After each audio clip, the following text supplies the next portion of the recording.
growth. To realize the vision of the Constitution, South Africa needs transformation that opens a path to inclusive economic growth and development. Growth without transformation would only reinforce the inequitable patterns of wealth inherited from the past. Transformation without economic growth would be narrow and unsustainable. Inclusive growth requires broad-based transformation to break down structural impediments to new economic activities, deconcentrate industries dominated by few participants, accelerate the inclusion of millions of Black South Africans into jobs and businesses, and return to a path of rising per capita incomes for all. The changes needed to achieve this are set out in the NDP. They include improving education and skills development, starting with more effective basic education and early childhood development sector, strengthening competition laws to address skewed ownership and control, which is a barrier to business entry, and the expansion of key markets that are essential for job creation, increasing private sector participation in sectors dominated by public enterprises, and ensuring that effective regulatory authorities curb the power of monopolies, providing support and incentives for labor-intensive sectors, including agriculture, agro-processing, tourism, and infrastructure programs, overcoming the spatial fragmentation of South Africa's cities so that people have easier access to jobs and infrastructure. Greetings to our council, all registered persons, voluntary associations, panel members, attendees, and SACAP as a whole. My name is Mandisa Pepeta, a member of the 5th Term Council and authorized as the Transformation Committee Chairperson during this term. I'll be the Program Director for today's session.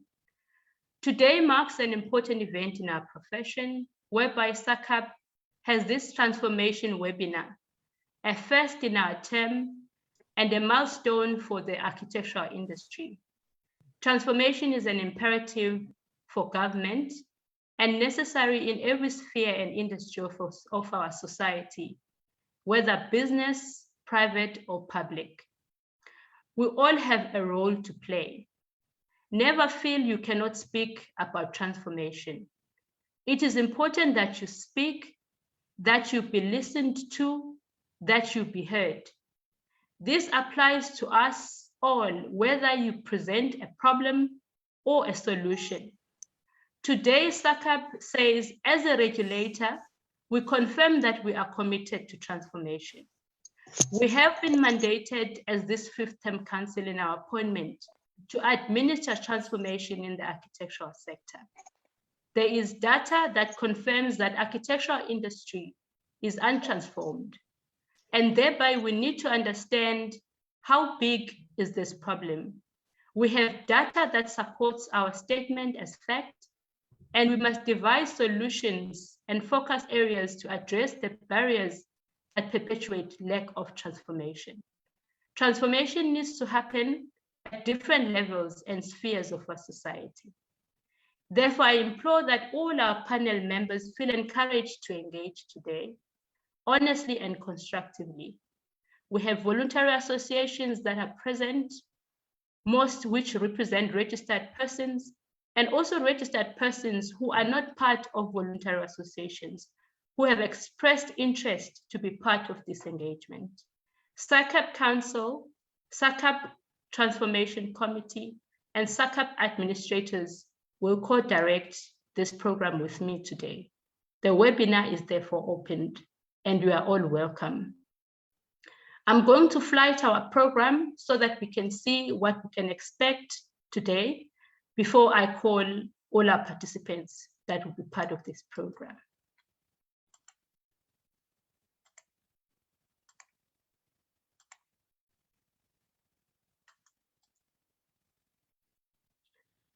The program for today is shown on our screen The opening I have just done. We are going to have a welcome address from the SACAP president, Mr. Charles Ndugu. We are going to be having presentation from the Transformation Committee, whereby we will be outlining SACAP transformation strategy. This strategy was done in 2019 and has been in full force, but we want to communicate this with the VAs, with the RPs, and the broader architectural industry. We'll have a break, and then when we come back, we'll have facilitative interactive sessions. We would like the session to be as interactive as possible. We've got panel members that are part of this engagement. And then we also would be having attendees that are attending online.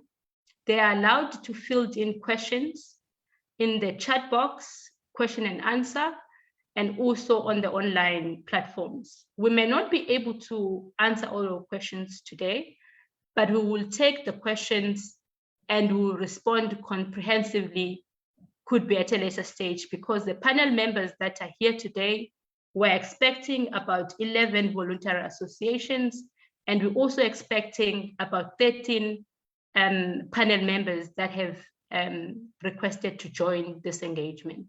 That will be our program for today. I will therefore call our president, Mr. Charles Ndugu, to address us on the welcome address. Thank you.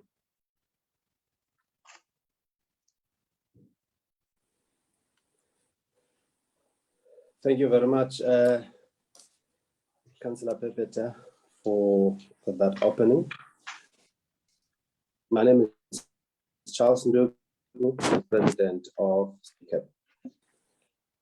It is my honor to welcome all council members that are here today, the panelists that are here today, the voluntary associations that are all here today, RPs and stakeholders that have put their time aside to actually attend this transformation webinar. We take transformation seriously at SACAP, and it is good for the architectural profession to seriously engage with the issues of transformation. Transformation is a national strategic imperative in our country, and it is occupying the central vision and strategy of the Fifth Term Council. The architectural profession remains untransformed after 25 years of democracy.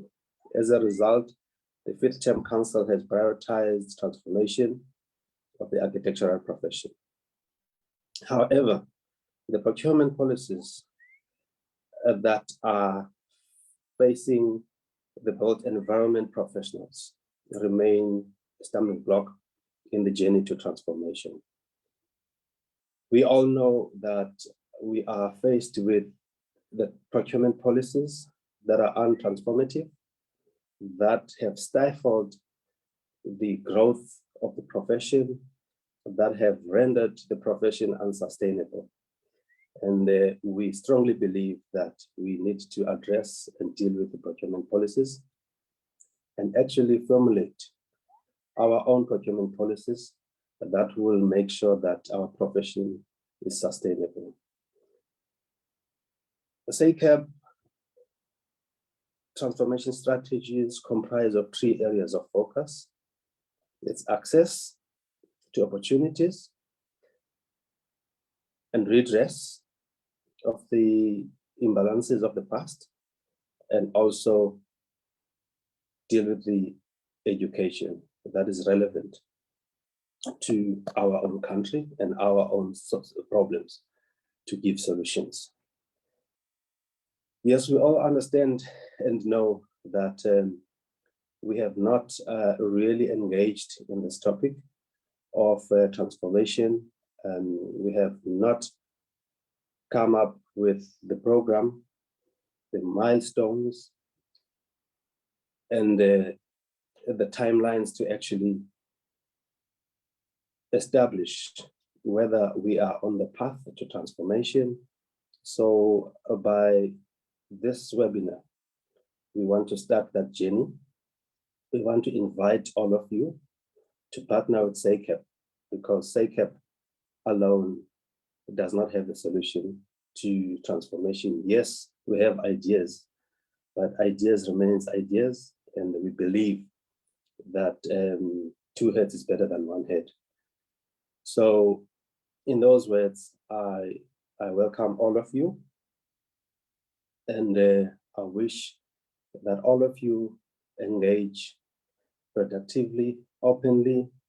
Transformation is a challenge to all of us, and we cannot shift this to the future generation. This is us that are supposed to deal with this issue and tackle this problem of transformation so that it doesn't burden our future generation. So whether we won't be able to achieve the total transformation in our time, but we need to come up with a roadmap which is measurable so that we know exactly how long will it take this profession to transform. It is also SACAP's intention to draw up a transformation charter, as well as the codes of good practice for architectural profession sector, in line with the Section 9 of the Broad-Based Black Economic Empowerment Act 53 of 2003. But my colleagues will elaborate in all of this that I've just mentioned. I would like now to hand over back to the program director, Minister Kapeta, and I welcome all of you. Thank you. Thank you for that, President. Much appreciated. Moving on in our program, I would wish to highlight the expectations of today is that we will now be going through the SACAP strategy, whereby the President has mentioned that the key focus areas that have been identified by SACAP is access, redress, and education. And with our expectations, we will request and expect that you interrogate the strategy. You confirm or question the basis, not the intention. Take the same to your constituencies, build programs and activities that will result to transformation. With this strategy, we will next year have transformation in Daba that speaks to the external stakeholders to make the strategy a reality through various partnerships, whether by funding or commitment that ensures all projects, work, legislations, procurement processes are transformative. Parliament wants us to transform, and we cannot transform as SACAP alone. The industry needs to transform. When we go back to the Minister or Parliament saying we have programs and are ready to transform, fund these initiatives or programs, we would have consulted and received a commitment from the industry that everybody supports and commit to transformation. I will therefore hand over to Clive Truter, who will take us through the first key focus area, which is access. And then the registrar will come in after Clive to speak about the Transformation Charter project that will be starting. Over to you, Clive. Thank you. Greetings, colleagues from windy Cape Town. My name is Clive Truter, a registered professional and independent member of the Fifth Term Transformation Committee. I think a lot has been said, and thank you, Madam Chair and President, for setting the table for our discussions.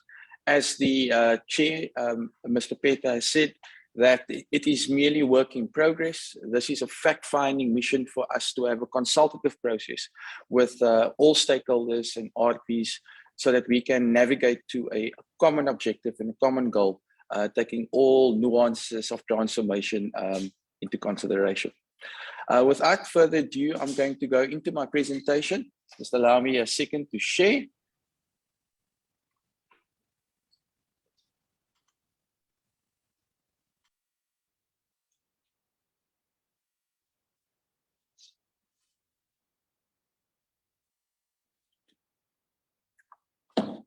Colleagues, can you see my presentation? Yes, we can. Thank you very much. Okay, I think the first point that the chair has noted that obviously in June of 2019, when we started the thinking of the Transformation Council, we set out on a strategic workshop and session where there was particular strategic consideration which we've highlighted and we've onboarded in terms of encapsulating the definition of our approach in terms of access, redress, and education. I'll be leading you today with the access, and as the chairman has said, access to opportunities, not just work. So the first strategic consideration was procurement policies that are currently anti-transformative, and the implications there is that students make a system, but practicing becomes extremely difficult. Targeted groups are being excluded. The BBB codes are developed through consultation, which industry is inherently untransformed, and the interpretation of these policies can be exclusionary. Our response was that we will influence bodies which have power to transform these policies, increase the voice of transformed agent and bodies in a consultation with the industry, and engage the CBE, our mother body for all professions around lines of communication, and then document and publish the linkages of the Architectural Acts, procurement legislation, and BBB codes. That has a direct effect, obviously, on redressing segregation and injustices of the past by leveling the playing field. And the implications thereof is that older, untransformed, for instance, have financial leverage to circumvent BBB imperatives. And our response was to redraft applicable policies and table them at the National Assembly, CBE, and to the minister.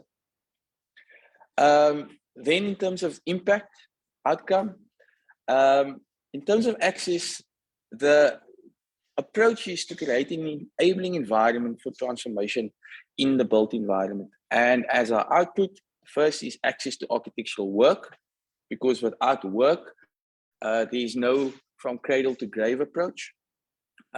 Support architectural practices owned by historically disadvantaged persons. And I think in our stakeholder community convention, we said that the idea of historically disadvantaged person is quite moot, because 25, 27 years after 94, we're still sitting in a situation where the same bodies and people are still disadvantaged. Also arrange mentoring and coaching, arrange mentoring and coaching for newly qualified professionals and candidates, target practices owned by women, youth, and people with disabilities, arrange business development and technical support, arrange incubation of practices owned and run by HDIs, enable access to grants and loan funding aimed at building practices, and assist registered professionals to have access to existing technology, encompassing both hard and software in their practices, with the output indicator being the growth of practices owned by HDIs, balance register in terms of gender and race, and a diversified register. Further to that, in terms of redress, because you can't look at access without redress, it's the promotion of the RPL, scrapping of tenders to procure built environment professionals, and enforcement of transformation regulations through government and state-owned entities. I'll get back to that a little bit later. Now, obviously, government and public works is probably by far the biggest implementing agent or developer in the country. And we need to focus on their priorities to obviously align with outputs and where we see the industry to grow. So in terms of the government priorities, we're looking at economic transformation and job creation, education, skills and health, consolidating the social wage, spatial integration, social cohesion and safe communities, and a capable, ethical and development state to build a better Africa and a world. Now, if we look at the Constitution and what it actually entails, and I'm just going to skip to slide 2, the Constitution actually is quite bold in terms of the Bill of Rights. And it mentions that when an organ of state in the national, provincial, or local sphere of government, or any other institution identified in national legislation, contracts, For goods or services, it must do so in accordance with a system which is fair, equitable, transparent, competitive, and cost-effective.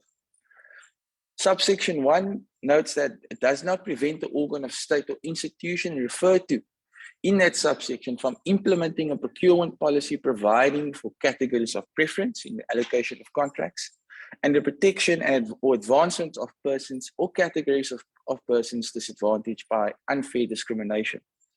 Subsection 3 notes that national legislation must prescribe a framework with which the policy referred to in section 2 must be implemented.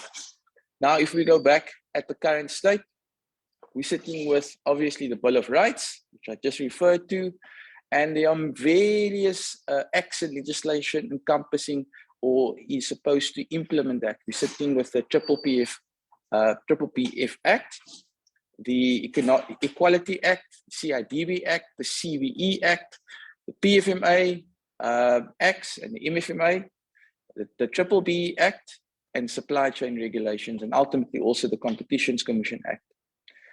That translated a little bit further encompasses where the areas of intervention should actually lie.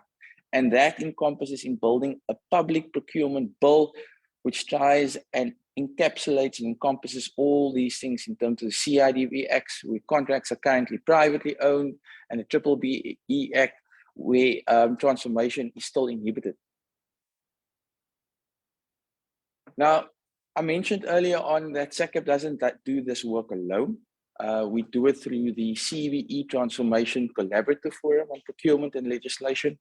And their primary mandate is to ensure that procurement systems achieve transformation goals in terms of the Constitution, to identify existing gaps in the current procurement policies and propose amendments, to ensure that the proposed procurement bills are in line with Section 217 of the Constitution in its entirety, and to give impetus to the state's mandate in relation to government's role, specifically around infrastructure. The main objectives there are using procurement as an enabler for sustainable built environment, to ensure that the procurement system is inclusive, encouraging new entrants to various scales of business, large business, to also be sustainable, to constantly monitor and evaluate procurement legislation and the impact on the overall transformation objectives, to be a leader in the providing advice to government on the built environment and procurement related matters, and to ensure that supply chain management personnel which implement these procurement legislations have the requisite competencies. Further to this, the CVE Transformation Collab Forum specifically focuses on policies and legislation impacting directly on transformation in the built environment sector. And the key priorities for this forum will include, but not be limited to, the review of the PPPFA Act, assessing the impact, identify overall challenges faced with the legislation in the sector, and review previous and current procurement systems, among others, the consultants roster system, and to consider a database of professional practices. In conclusion, before I give over to our esteemed registrar, we'll be tabling the response in terms of SACAP's transformation charter. I just want to note the following. Transformation is an ethical disposition, because without it, the aspirations of the constitutions are deferred and dignity is denied. Transformation has to do with the radical distribution of equity, because without this, ownership and accountability cannot happen. As the President referred to earlier on, experience is required in redress, not only in the interests of the profession and built environment, fraternity, but most importantly, urgency in restoration of dignity for all citizens of the country. Thank you very much, colleagues. I will give over to our esteemed registrar to take us further.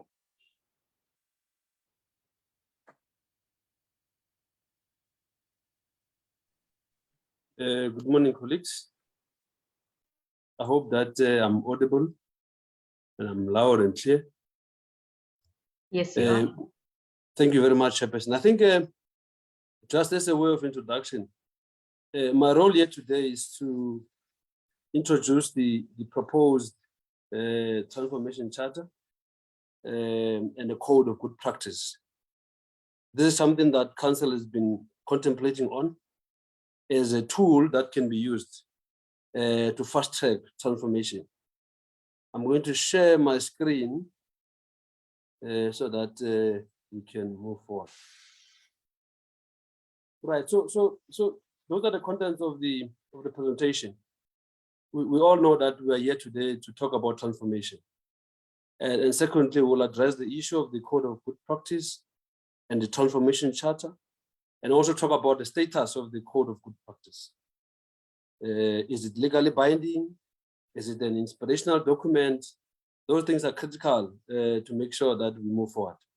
And also, I think I'll touch a bit on the objective of the code of good practice and the scope of its application, as well as implementing it and ensuring that it's enforced by a sector code.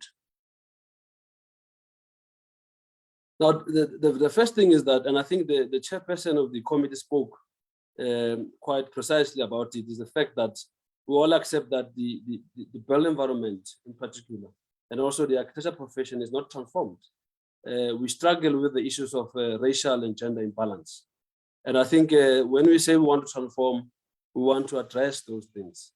And that's why the council thought that we need a targeted and impactful intervention to make sure that we reverse these challenges that we face. Of course, we accept that these challenges will not be changed quite fast or quickly. It will take time, but I think it will require collaboration among all the stakeholders to work together to try and reverse this thing. And I think you'd recall that just after the COVID-19, there was a survey which was done by SACAP and SAIA and other VAs to try and establish the impact of COVID-19 in the profession. And I think the results were quite telling that there are serious problems of transformation. There are serious problems of work in the profession. And quite frankly, we don't expect any profession to transform if there is no adequate work for the practice to be able to employ people, to be able to do their work, and to be able to transfer skills. And that is the core thing that the code really seeks to deal with the issue of work, which practices must get to be able to deal with the issues of transformation, issues of skills of transfer. Now, my colleague, Mr. Truta, spoke about the BEE Act. And I think the code of good practice, as well as the transformation charters, are really founded on this legislation. And the objective there is to assist the various sectors of the economy to fast track transformation. And that's why you've got the BEE Act. Now, the transformation charter, as well as the code of good practice, are published in terms of section 9.1 of the Act. And the minister responsible for them is the Minister of DTI and Competition. Now, we believe that the built environment councils, the built environment professions, they require a code of good practice so that we can address these unique challenges. We accept that there is a construction sector charter which is in place. I'm not sure how effective they are, but we do not believe that the transformation, the construction charter sector has actually done any change or assisted in reversing the challenges we face of transformation. So that's why we believe that a code of good practice or a transformation charter for the built environment council is necessary because we know what are the challenges that are facing the built environment councils. Now, the question is then, what is the status of a code of good practice? In terms of section 10 of the BEE Act, each organ of the state or state entity is expected or is required. In fact, it's the wording that is used, it must. So it uses peremptory words that the state entities, state organs, and other entities must comply with the code of good practice. So it's enforceable in law and is legally binding. And for us, we believe that that's a good start to be able to move forward and deal with issues of shortage of work in various practices that could be assisting us to fast track transformation. Now, what is the procedure in developing a code of good practice or a transformation chart? Well, the first thing is that they are published in terms of Section 9(1) of the Act, the BE Act, and they are published by the Minister of DTI and Competition. They have to be gazetted. But what the DTI have explained to me is that transformation charters are more inspirational. They are more inspirational, and they are different from a code of good practice, because a code of good practice is really enforceable in law. It's more, for us, we think that it's more reasonable to prefer it than to have a transformation charter. But DTI explained to me that a transformation charter could actually be published as a good code of practice by a profession. But what is more critical is that a good code of practice, as well as a transformation charter, it must be developed by all stakeholders in that particular sector or profession. So in our case, we need all the members of the profession, all registered persons, all recognized voluntary associations, and all our stakeholders, the CBE and all the councils, to come together to put together the transformation charter and the code of good practice. And obviously, the Minister of DTI will not be able to even gazette it if he or she believes that stakeholders were not involved by SACAP. So I think it's more of a collaborative effort than anything. So the point is that the Built Environment Council, together with the Department of Public Works and Infrastructure, must work together with the Ministry of DTI and Competition to be able to make sure that we comply with the prescript of Section 12, because Section 12 of the BE Act is quite specific that the minister will not publish any sector code or transformation charter without evidence of a meaningful consultation with the stakeholders. So I think it's quite critical that that point is well taken. And then I talk about the objectives of the sector code. What is the objective? What do we want to achieve? Now, the first thing is that the sector code or transformation charter, it is a commitment. It is a sign of a commitment, a written commitment by stakeholders in a particular profession to say that we want to commit towards implementing a sector code or a transformation charter to work towards transforming a profession. So that's quite critical, because it signals our intention to work together.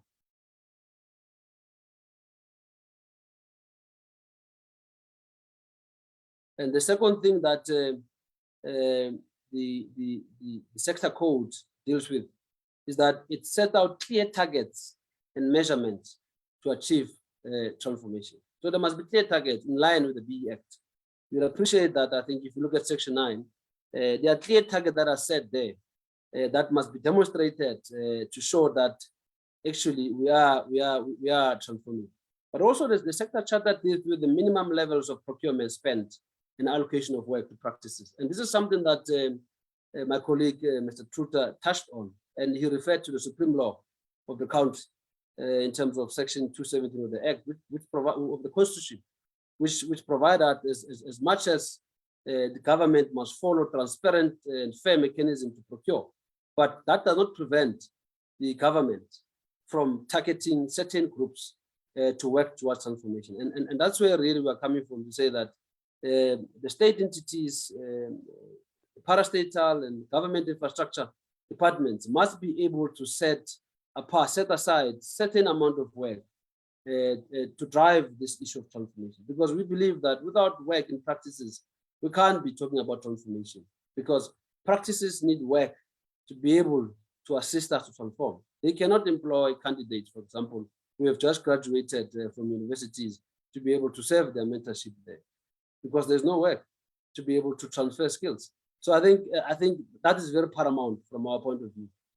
But also, I think what is more critical is that the sector code will deal with the issues of ensuring that women, and particularly Black women, are equitably represented in management and ownership of practices, but also in terms of allocation of work in those practices. So it just cut across, just to make sure that women are more represented in the practices, and also their practices are able to get work. to be able to work towards transformation. But also, I think the next thing that the sector code focuses on is to ensure that to improve availability of built environment professions, services to all South Africans. And we know that some South Africans, perhaps in rural areas and some in township, don't have access to architecture. It's something that we want to change. We want to make sure that architecture is available to everybody, because we don't believe that architecture is a privilege. We believe that architecture is actually a human right. Because if the Constitution provides that the government must actually provide adequate housing, then it follows that architecture is actually part and parcel of making sure that there's adequate housing, because you can't have a house without architecture being involved. And that's where we are coming from. But also, it is a commitment. The Code of Good Practice is a commitment that we are going to ensure that there's proper education in place. There's a skills pipeline in place, and there's proper mentorship programs in place. There's apprenticeship programs in place to make sure that the skills are transferred and there's enough capacity to be able to provide to all the infrastructure project that the government is running. But also the objective there is to address the issues of access to the built environment profession. We know that when we talk about transformation, we talk about learners from high schools being able to have access to universities and be able to apply and be able to enroll to study architecture or any other built environment qualification. So we must put mechanism in place to make sure that they are able to access the education institutions, and also to make sure that those who are candidates who are currently receiving mentorship have support as well to be able to go through the 2 years training. And when they are done with the 2 years, we know that we are releasing people who have met all the standards in the profession so that we can be able to protect the built environment and the profession itself. But also the Code of Good Practice also will assist us to adopt measures, promote equitable distribution of work effectively and meaningfully, because currently in the profession, the issue of procurement is a penny issue. There are those who are very clear that the current procurement policies are a hindrance to transformation in the built environment. And these are things that we must address through this sector code. But also we seek to eliminate barriers in the built environment profession, in particular in architecture, to make sure that there's equal opportunities for all to participate. And also we seek to ensure and enhance demographic representativity in respect of ownership in practices, in management, control of practices, as well as equitable distribution of work to all practices. And now I tend to talk about the scope of application. Now, the sector code and the transformation charter applies and binds all built environment councils and registered persons. It binds the private sector. It binds all the built environment practices. It binds all the organs of the state and public entities. So all these stakeholders are responsible for making sure that the sector code, the transformation charter are a success. And all these stakeholders, they play different roles, as it will be outlined by various speakers as they're coming along. And then I turn to the last point now, dealing with the issue of monitoring the implementation of the built environment sector code. I've outlined what is the sector code, how is it published, whether it's enforceable or not, and what are the objectives. Now, what is more critical now is to make sure that the objective of the sector code are actually implemented. But also there must be monitoring to make sure that they're implemented correctly and they are also effective. Now, the built environment sector code, firstly, as I said, is gazetted by the Minister of DTI and Competition. And then once it is published in the Gazette, the Minister of Public Works and Infrastructure must then appoint a charter council, which will be responsible to monitor compliance and to ensure that the interpretation of the code and the BE Act is done correctly and rationally. And the Charter Council shall compose mostly, I think, it will be our voluntary associations, our registered persons, all the key stakeholders who particularly be involved as part of that Charter Council. But the minister is the one responsible for appointing it. And then the key mandate of that Charter Council is to liaise with all infrastructure government departments and state entities for the implementation of the sector code.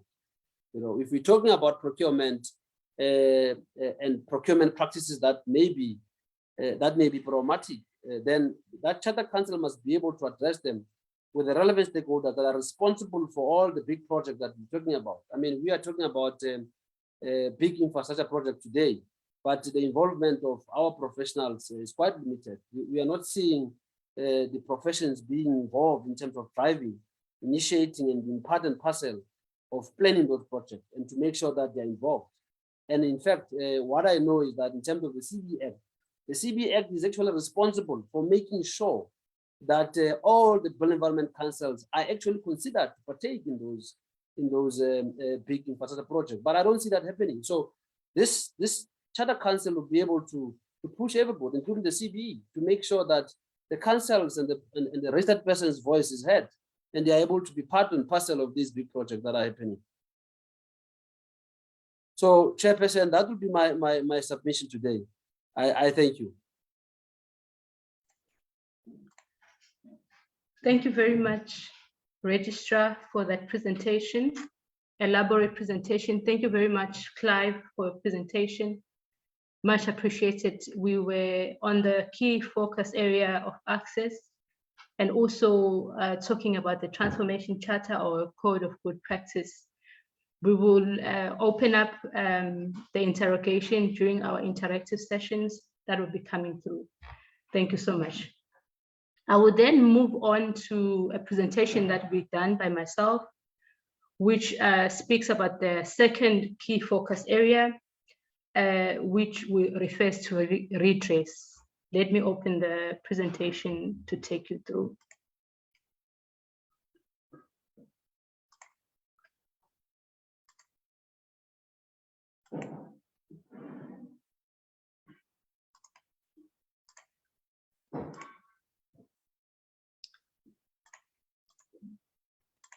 Can we all see the slide?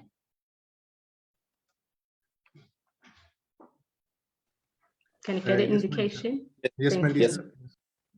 Thank you. Yes. I'll be taking you through the redress. As it's been said that we in 2019 we embarked on the transformation strategy as SACAP and identified a redress as a key focus area to achieve transformation. And you'll ask yourself, why redress? I will take you through a few slides that gives an indication of where we are sitting at the moment. Those slides were presented by CSIR and Peter Diaga during our transformation session in the convention that we had. If you're looking at what we were looking, what the statistics that we had since 1970 to 1979, this is what we had in the architectural profession. I just want to make sure that we are able to see. Right. In 1979, you can see the domination that it's mostly white males.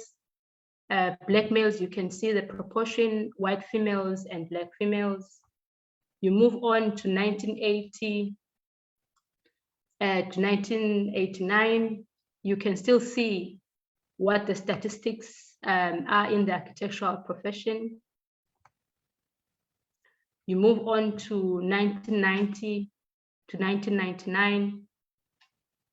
We can see a slight change, but it's still not satisfactory. 2000 to 2009, we're looking also at the proportion that we have, that in terms of transformation, especially regarding Black females, it's not satisfactory. And then 2010 to 2019, we can also see that we're not really shifting. And then this is what we know that the proportion should look like. But at the moment, we need to redress to make sure that we have transformation in the architectural industry. During our strategic session, we made a number of considerations. We looked at the implications. We look at how best we can respond.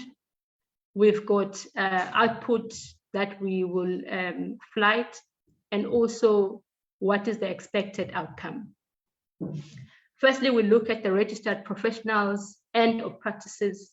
What we needed to do was to update registration categories, processes in order to validate RPL, because this strategy is what we are going through as SACAP, what we've put in place, what we are implementing, and what we're looking at as the future.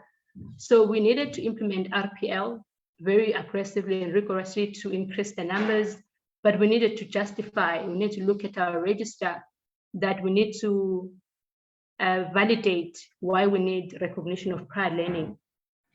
Also, we looked at elitism in the profession that hinders RPL adoption and acceptance, because we know that even now there are certain RPs that are against the RPL. And we know our historic background is that certain individuals or groupings were not allowed to attend universities.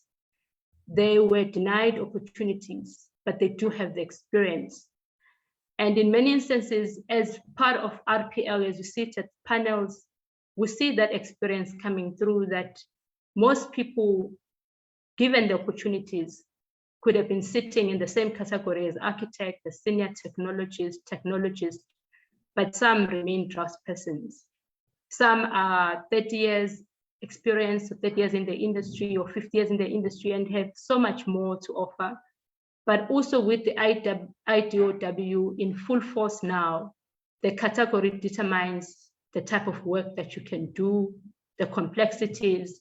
So if you remain in certain categories, whether you have the experience in that work or not, by law, you'll not be allowed to perform. So we needed to look at our register, update our register so that we can validate the RPL process. Also, we went through these webinars to address the elitism in the profession, whereby the RPL is not adopted or supported or accepted. How do we respond? We deliver the RPL application information to guide designated groups to apply. We've been running the RPL for the last 2 years, effectively as this term, and we still don't see the numbers coming through. So through this webinar, we're saying we do have tools in place, and we implore that you support either colleagues or people that work under you, or those that have been disadvantaged that you know may apply. SACAP is open, SACAP is supportive. We've got activities and programs in place, and also the application process is open for the RPL. We needed to revise the RPL framework in terms of transformation agenda and implement. This will also promote registration growth, because we also have the problems of unregistered professionals out there. We do have exemption when you are registering if you've got years of experience. So all these activities and programs have been put in place by SACAP to facilitate the registration and also the upgrade of those who have been in the register for some time.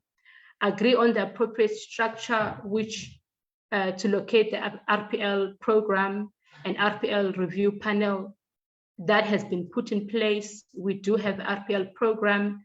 We do have RPL review panels and assessment panels. Profile practitioners who come from previously disadvantaged groups. We have been targeting and looking at our register that we've got people who've been in our register for a long time. We've targeted and sent emails and encouraged people to apply in the RPL. Most people can actually attest that they have received emails particular to their names, inviting them to apply for RPL. Define objective criteria for transformation-based awards that I will skip. Promotion professionals in the industry for awards through other media forums. We know that we've got awards that are going on in the industry, but we want to be more inclusive. Also investigate and report on expanding the register into a database of practices and projects. We needed to update company info, categories, competencies, so that we are able to link with DPWI or the infrastructure departments, because we may all agree that we had a Women's Day program. We also had the Stakeholder Relations Convention, and the ministry have come out in the open to say their problem is not the money, their problem is spending the money. And if we as SACAP, a regulator in the industry, we don't have consolidated registers where we can present that these are the practices, we have relevant information, updated information, these are the categories that we have. If we are saying our candidates cannot find work, where are the databases, where is the data, where are the statistics? So we had to make sure that our registers are up to date. We implored that the registered professionals update. The candidates also, we make sure that we've got statistics in place, because government is ready to support the industry, but we needed to have data and statistics. Then we come to the second consideration, redressing segregation and injustices of the past by leveling the play field. Implications, we had older untransformed firms that have the financial leverage to circumnavigate BBBE imperatives, redraft applicable policies and table them at the National Assembly, CBE, and to the minister. The registrar right now presented the Code of Good Practice, presented the Transformation Charter. Clive earlier spoke about the procurement policies. You find that we always say everyone has a role to play, because we find that transformation can be intimidating. Transformation is contested because it looks like it wants to push white people out, Black people in. And we always say everyone has a seat on the table. If you have a firm that has experience, a firm that can support candidates, a firm that can share work, we want to work together. Those who've never had opportunities, we still have to fund the transformation drive. When we bring in infrastructure projects, practices that have got registered professionals that can offer experience, that can provide skills transfer, we all have to work together. But how do we do that? We make sure that we level the play field. We make sure that all practices, whether privileged or underprivileged, they come together and they work together. How do we do that? We come with as a collective voice. We're saying now as an industry, we are prepared, we want, and we're committed to transformation. We are able to be given a platform by Parliament. Parliament, every time when we are reporting, they're always asking one question: why are you not transforming? And we're saying, but we want to transform. Where are the programs? We want to support you. So we therefore come back to the industry today to say, we've done the strategy session. We know what are the key focus areas. The industry needs to be ready, implement programs, participate in the activities so that we can go back to government to say, this is how we can do it. The other strategic consideration is that the council will advise the ministers according to the mandate that we've been given of transformation. And the Department of Public Works knows that the councils have transformation challenges.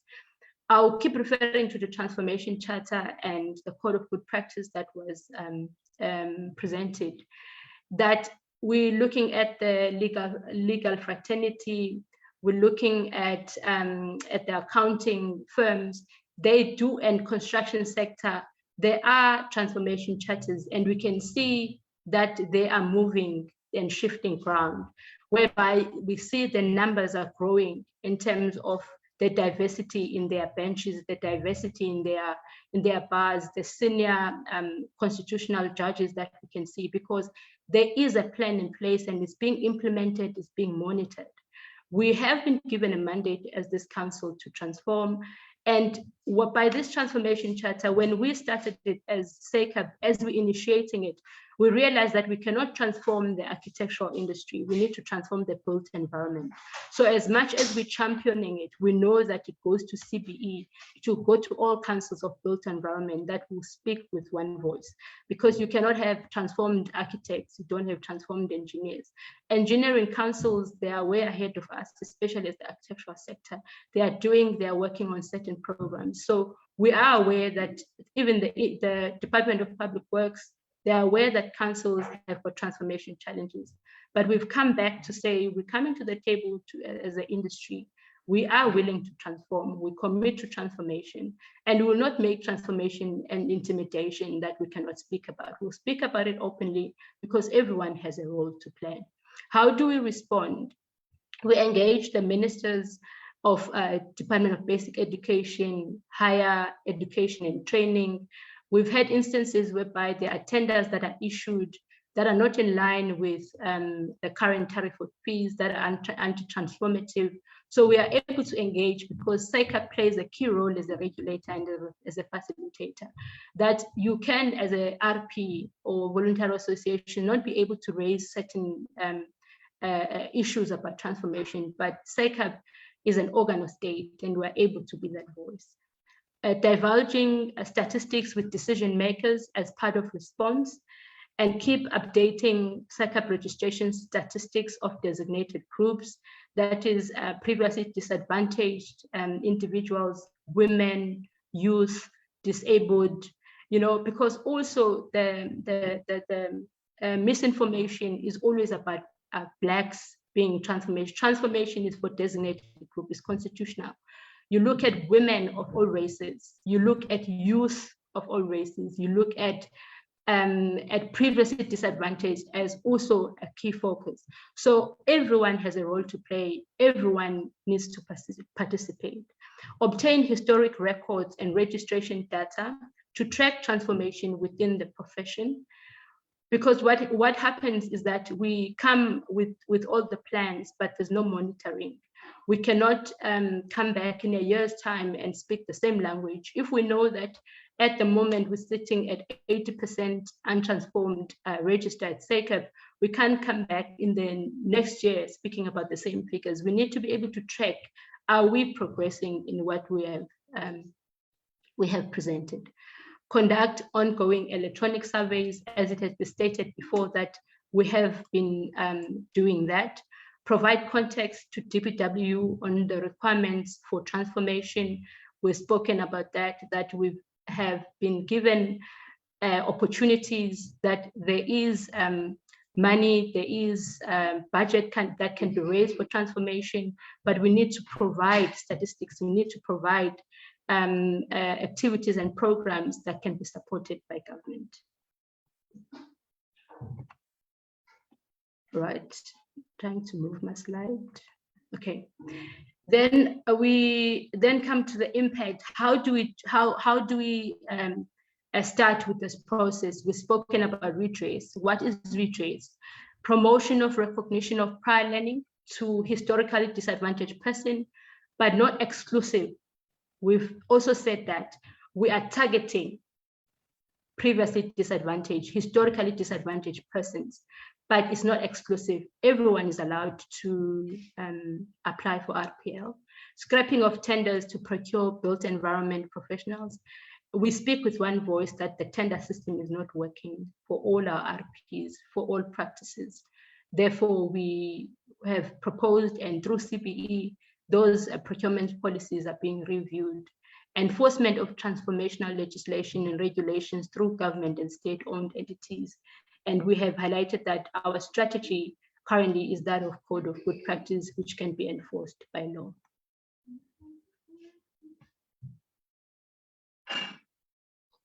And how do we achieve this?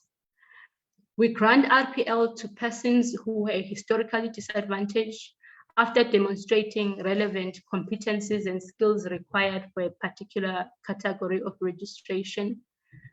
We advocate for compliance with transformation imperatives in all applicable procurement legislations and regulations in the built environment by government departments and state-owned entities. Advocate for the amendment of procurement policies and for the introduction of roster system or database for procuring built environment professional services in all government departments and state-owned entities.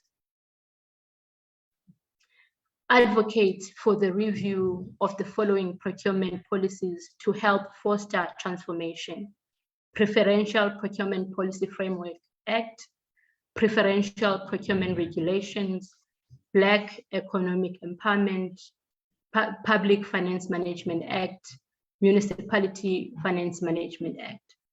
We also advocate for gender inclusivity for all architectural work opportunities from public and private sector. That has been elaborated also in the previous presentations, that women need to play a key role, not just as people who provide employment, who are employees, but also in the ownership and decision-making. That is very important, that not just as employees, but also as owners of businesses, as key players even in the businesses where they are partners. Address low rate of conversion from candidate to professional status by persons from historical disadvantaged background. What we have realized as well in our register is that people can be candidates for over 10 years. Either they are not able to pass PPE, either they are not understanding why they have to convert from being a candidate to professionals, the opportunities that come with that. So it's important that we address that low rate of conversion. And with the pandemic now, we also face new challenges whereby companies are not employing candidates anymore, because some of our peers were saying they were able to monitor candidates in office environment.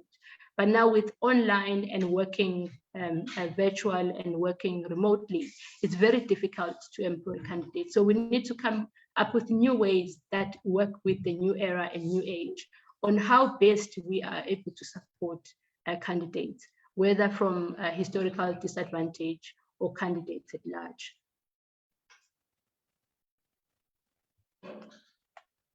To assist council to advise the Minister of Public Works and Infrastructure on transformation issues in the profession, review of the tender system for built environment professionals, and on issues affecting women and disabled persons in the built environment, particularly architecture. We also stand guilty that we need to do more, especially with the disabled persons. I remember when we were having our convention, we were looking for inclusion and invited professionals that are living with disabilities. Most of them didn't want to participate. Could have been personal reasons, but do we have a space for disabled persons in the built environment?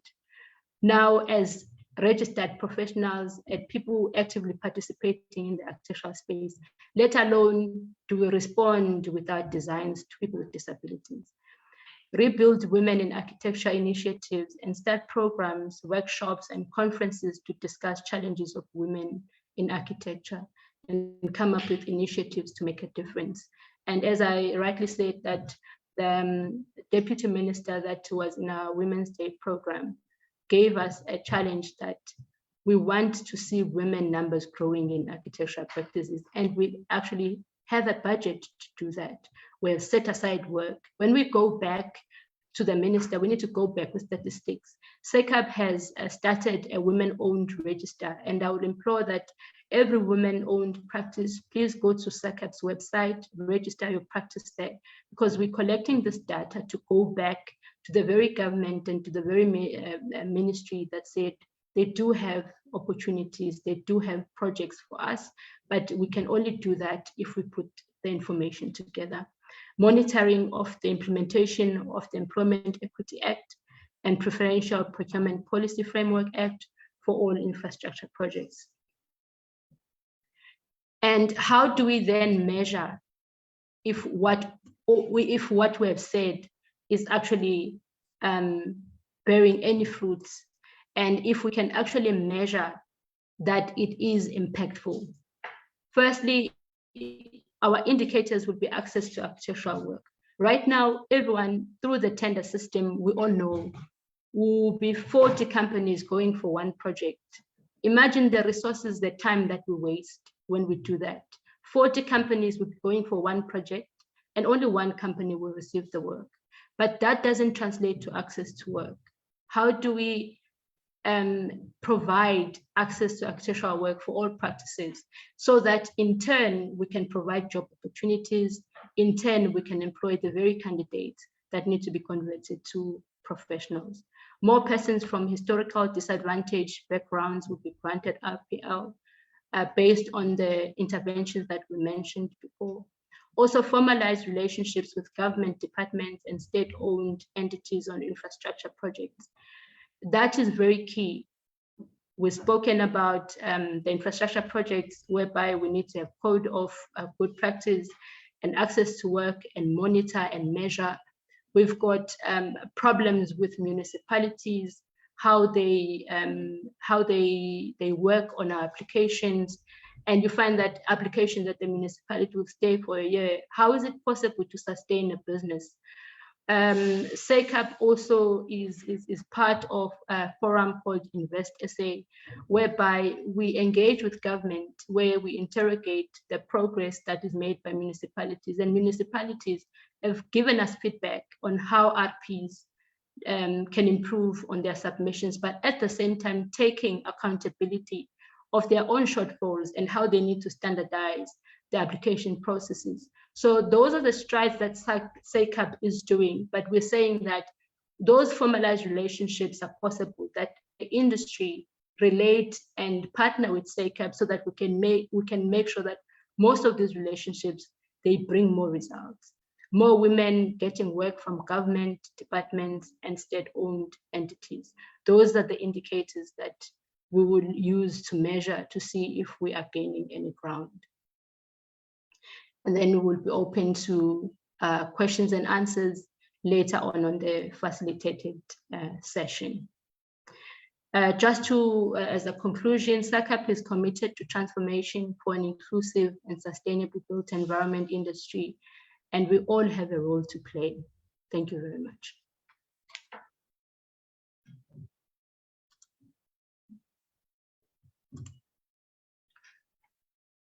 I would then come back to say I can't thank myself because I've been thanking everyone that has been presenting, but I just want to believe that we've managed to grasp that presentation of redress, and we'll be moving on to the next one, the third key focus area, which is about education. And Ines will be presenting. But firstly, let me check with the registrar if he is ready to speak about the apprenticeship program that we are considering as SACAP, because we have unregistered persons that need to come to the system, and also the candidates that are forever looking for opportunities to be employed and fill in their monthly training records, and they can be able to write their PPEs.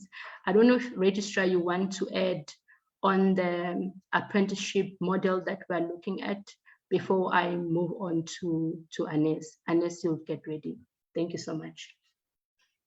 Thank you very much, Chairperson. I think just to give an overview of the idea, I think, and the idea is informed by Section 26 of our Act, Section 26, subsection 4, which provide that subsection 3A may not be construed as prohibiting any person from performing work identified in terms of this section, if such work is performed in the service of or by order of and under the direction, control, supervision of, or in association with a registered person entitled to perform the work identified, and who must assume responsibility for any workshop performed.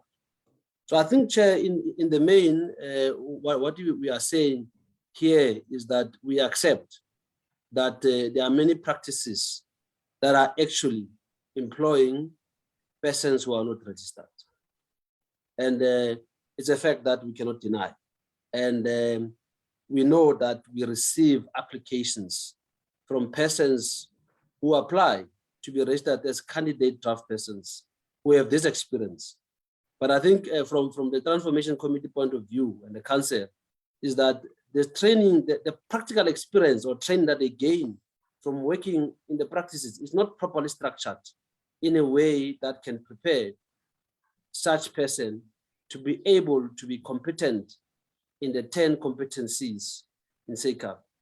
Now, the objective of the apprenticeship is really to try and bring all the principle of practices together and work with SACAP on this apprenticeship program to make sure that we have a structured sort of a training mechanism for these unregistered persons, so that when now they've accumulated the 3 years experience and they come to SACAP and say, here's our CV, we want to register with SACAP, as it's happening currently.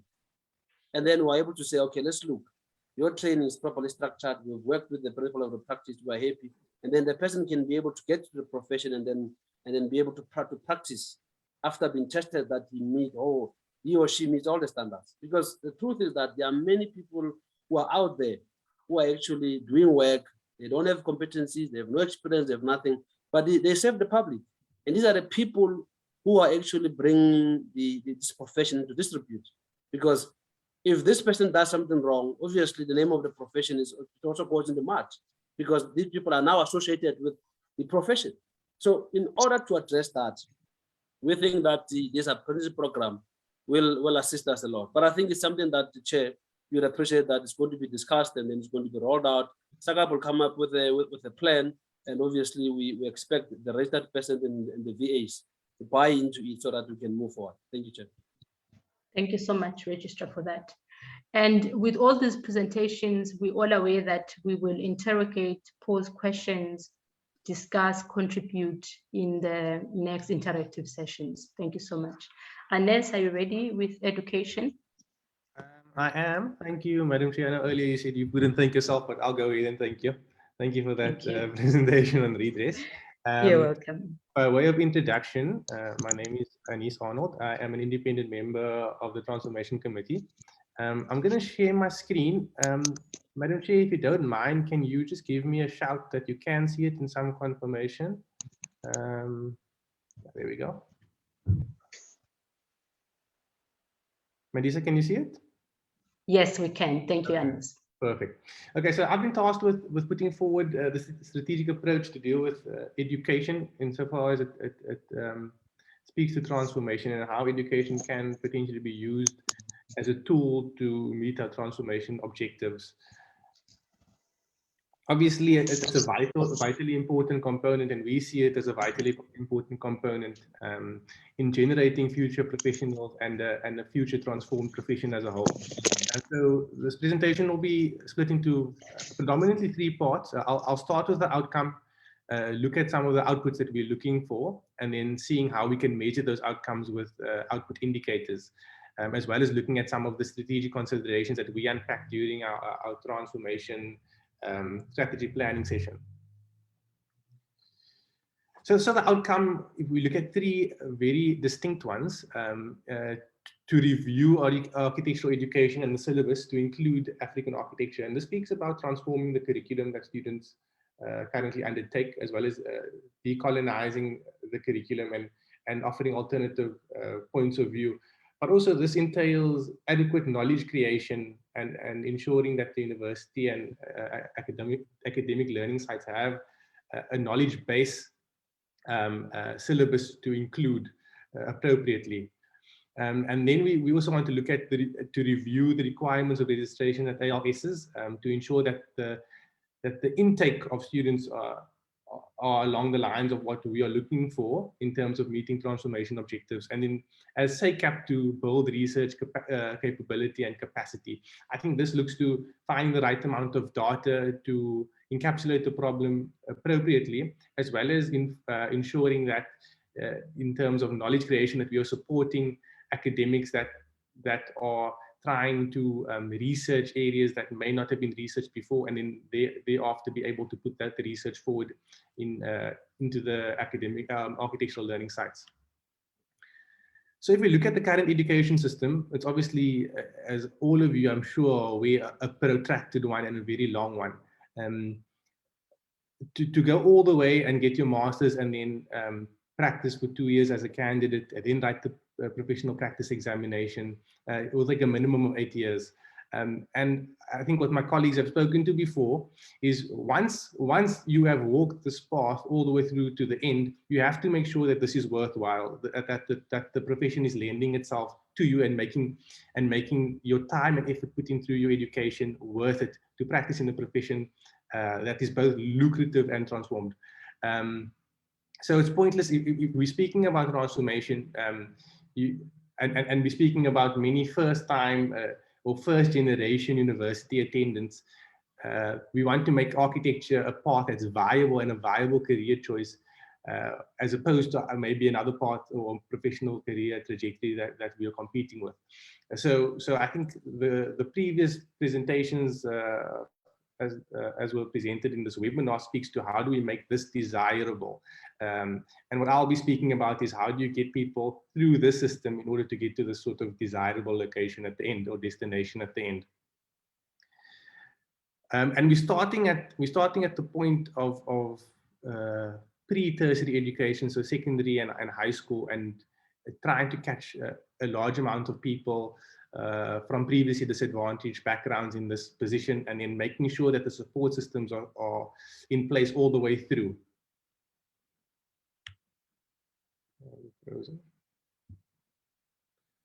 So what I've done here is just put an X, right, where these things serve as barriers to entry into progressing through the system. So if we do, I'm going to go to the next slide, and maybe it's a bit easy. No, let me stay here. If you do maybe find architecture as a desirable profession, there's a barrier of entry in the application and enrollment process. There's then putting yourself through the undergraduate or diploma process and the obstacles that may bring and the challenges that may bring, particularly for people of previously disadvantaged backgrounds. Then reapplying into the system to your BTech or your honors, and then likewise through masters. And then becoming a candidate and making sure that you translate your candidacy into a professional, professional accreditation.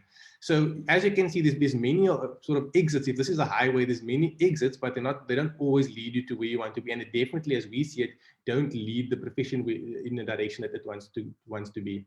So if we look at this, we have a couple of outputs that we've identified along the sort of timeline.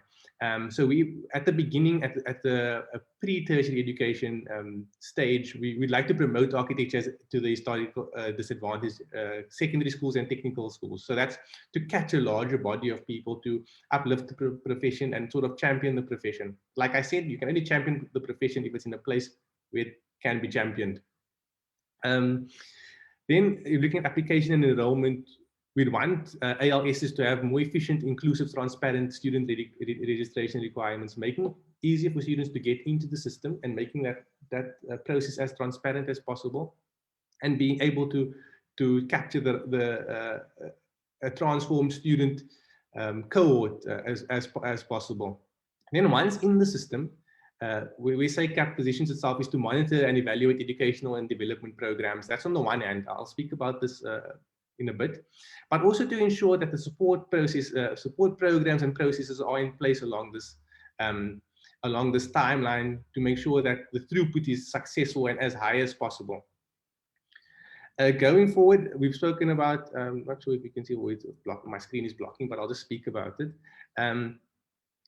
To arranging mentorship programs for graduates, and I think Advocate just spoke about this previously, is how do you support people that maybe have walked this path, you don't really want to drop the ball at this point, you want to ensure that the support programs are in place to ensure that candidates become professionals. And in the time that we're working, it is becoming increasingly difficult to tie the two together. So I think from our perspective, we have to sort of think creatively about how you can tie a candidate to a profession to ensure that they receive the mentorship that they require to be able to progress appropriately. And then if we look at, if I sort of take a portion of this timeline, which is the tertiary education portion of the timeline, to see how it operates, and this is the current system that is in place. I'm from Cape Town, so particularly speaking to Cape Town, but I'm sure it's not dissimilar in other parts of the country. So you have a group of enrolled students, majority white students, and very few from previously disadvantaged communities and areas. And as we know, architectural trajectory at university is extremely tough, and the throughput is low. I was even generous by the amount of dots I put here. I think it's even less. So you have very few of these students making its way through, and more importantly, very few students from previously disadvantaged communities making their way all the way through to, for example, whether it be your BTech or your masters. And then these students then enter the professional world. And what we're finding is that the students that re-enter the academic system are often ones from that can take the time out of the professional lives. I'm going to go to the next slide because I've highlighted this here. So there's a low throughput of students. You have a body of students that graduate, and then the ones that enter the academic component sooner are often ones that can afford to do it. A very few Black graduates can afford to take the time out of their professional practice or the companies, or whether they're employed by someone, to research, teach, or enter the academic system. So that becomes a privilege, and we see it as a bit of a gatekeeping or an obstacle. Like, how do you encourage someone to take 3 days out of the working world, which actually hinders your career trajectory, to come back and teach so that you can offer something? So that's a major issue that we see. And what we have then is untransformed staff components, and that the syllabus and the syllabi remain untransformed. So you have basically the cycle, or perpetual cycle, of an untransformed education system.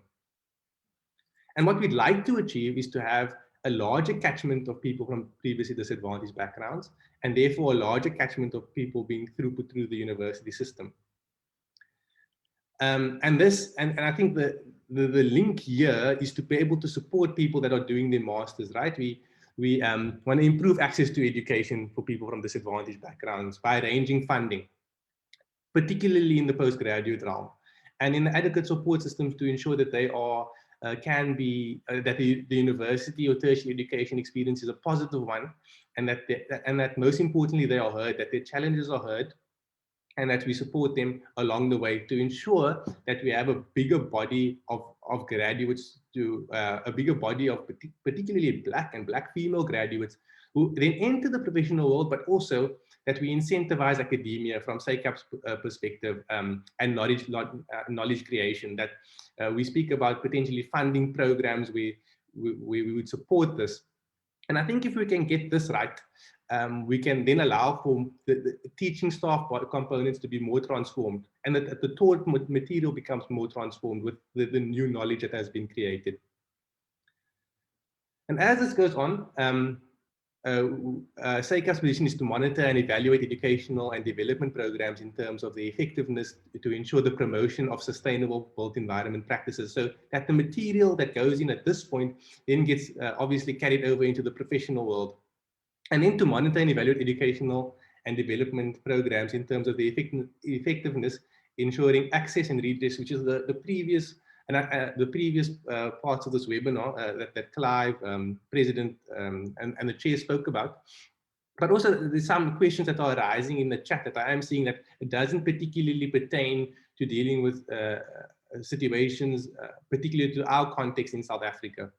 And then to review the review of architectural education syllabus to include African architecture. And I think that speaks to once you support that research being conducted, there's a larger body to be able to be conveyed over to students, and then likewise into more considered professionals in the professional world. So I think the certain points of intervention, and then sort of all along the cycle that needs to be that we need to achieve to be able to achieve a cycle that's more positive. So some of those outputs were mentioned in both the timeline and in the sort of tertiary education cycle, but I'll reiterate them just to drive them home. So from SACAP's point of view, we want to monitor and evaluate educational and development programs in terms of the effectiveness to ensure the promotion of sustainable built environment practices. And then we'd like to monitor in terms of the effectiveness of ensuring access and redress that people practice appropriately and that reach our transformation objectives as an industry.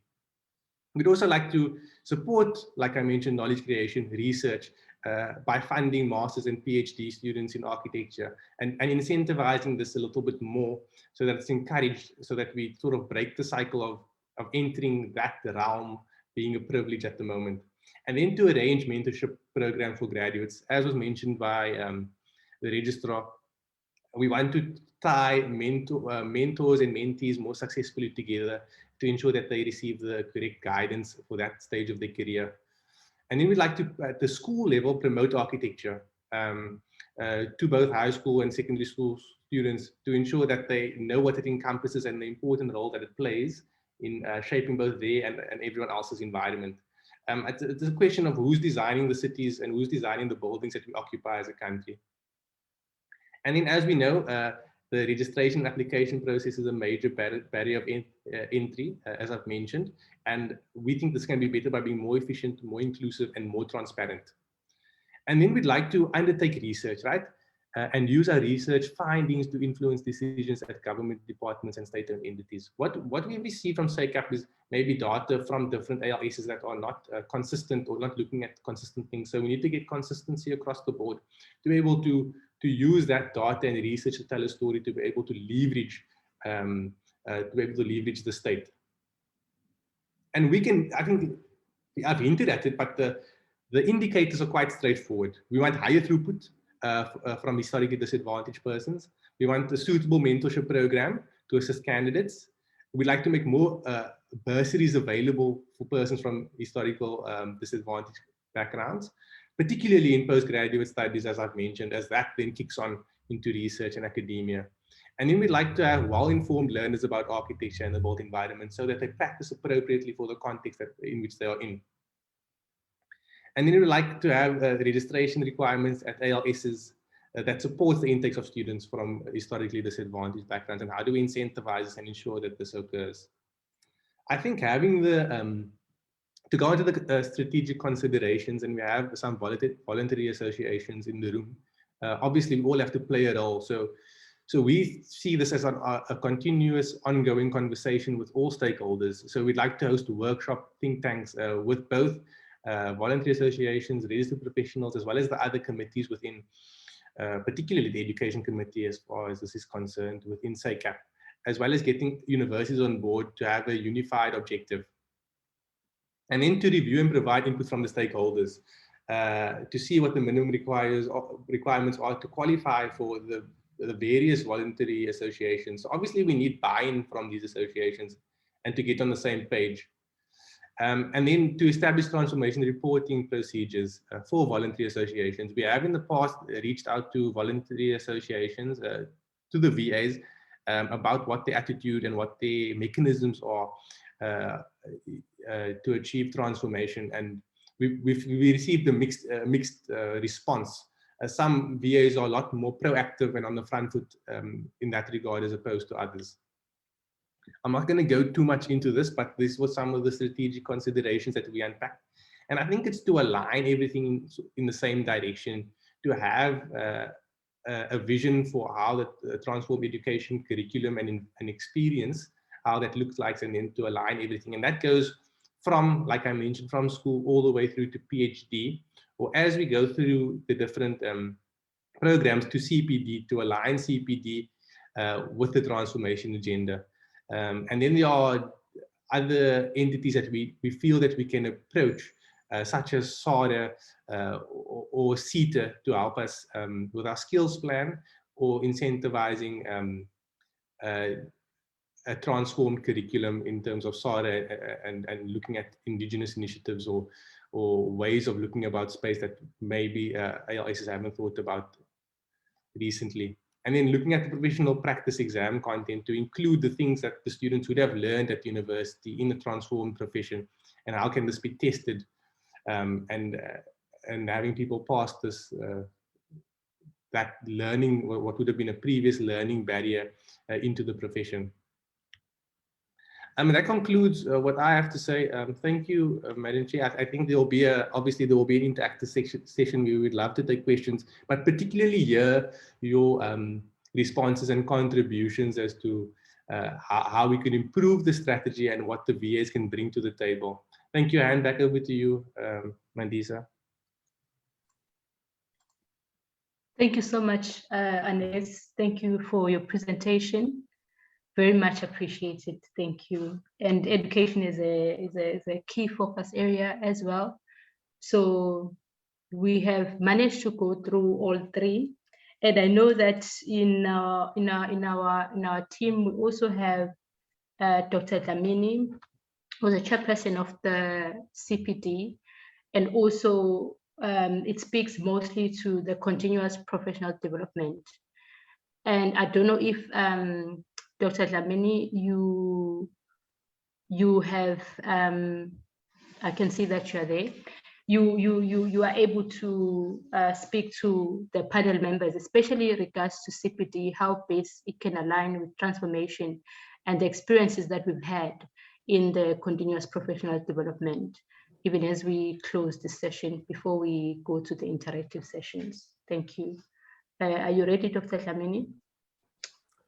Yes, no, thank you very much, Program Director, for the opportunity. And I think, as you would have seen, there's lots of overlaps in terms of the three areas that SACAP has come up with in terms of our transformation strategy.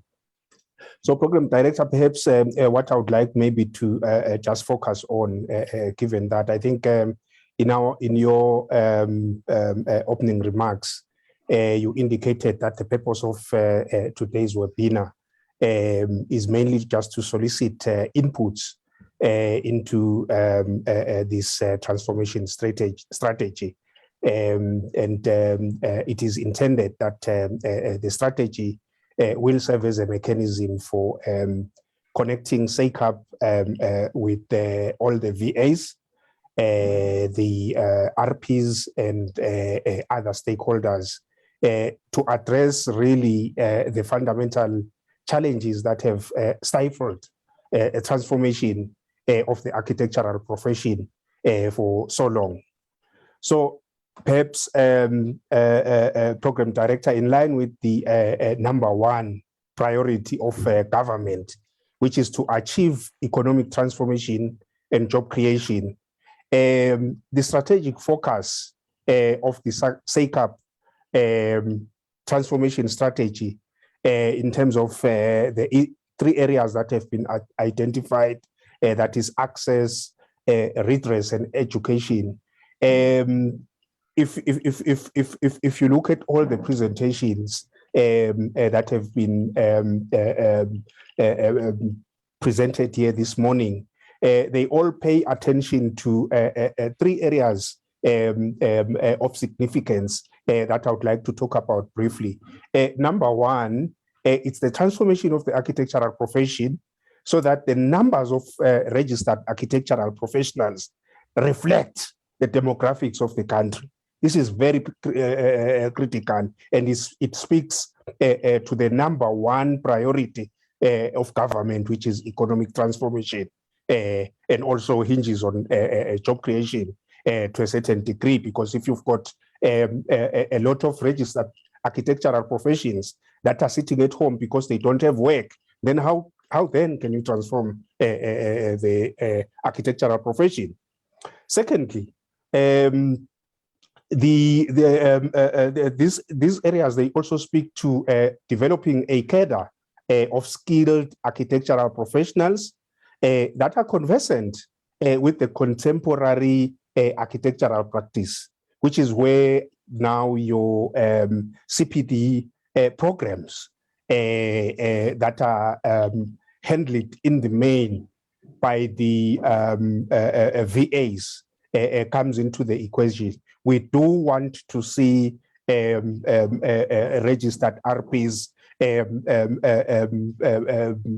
that properly represent the profession out there in terms of their competencies. And then lastly, but not least, expediting the empowerment of women, youth, and people with disabilities. I think you have spoken to this in your presentation, Program Director, to some depth. It's also very paramount in as far as the priorities of the state are concerned. And finally, Program Director, I would also like to draw the attention of delegates to the fact that paying attention to these three areas of focus hinges on clause 13, A, D, and K of the Architectural Professions Act, where all these areas that speak to moving the architectural profession forward are clearly outlined in terms of what SACAP needs to be doing in that space. So therefore, SACAP must continue to collaborate with the VAs and also with the CBE. I think a lot of speakers have already spoken to that need, and also collaborate with the infrastructure departments, tertiary institutions, and other industry stakeholders to drive the necessary procurement policy and legislative changes that are necessary. Because as it stands currently, the way architectural services are procured does not seem to be working for the architectural profession. And there is no way under the current circumstances you can transform the architectural profession. So it must also there must also be collaboration with SACAP must also continue to engage in socio-economic transformation, professional skills development that has already been spoken to some depth, and also focus on programs to increase women empowerment and gender equality in the architectural profession. So issues of unemployed architectural graduates, which is another very important and very frustrating area that is undermining moving the profession forward in as far as transformation is concerned, must also be a priority area. And also the positioning of registered architectural professionals so that they can actively participate in the rollout of national strategic infrastructure projects that have been gazetted by government.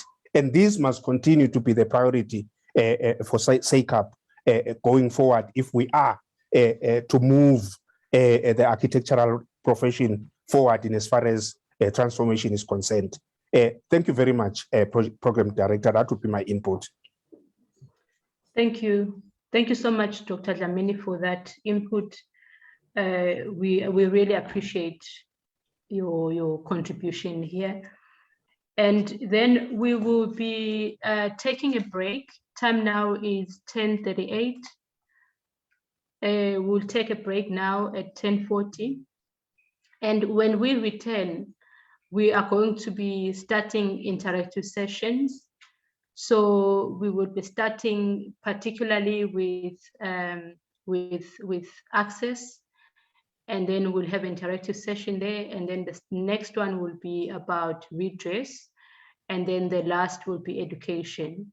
So we will then take a 10 minutes break from 10:40 to 10:50. We come back and then continue now with our interactive sessions. Thank you for the presentations to the President, to Clive, the Registrar, to Anes, to Dr. Dlamini. We really appreciate it. We will engage further. We'll take a break now. Thank you so much.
Thank you, everyone that is in attendance. We have noted the comments that are fielded on. All right.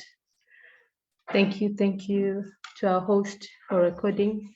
So I was saying we appreciate the attendance, the panel members, and also those who are attending. We see the comments and questions on Facebook. We see the questions on the chat box and Q&A, the comments.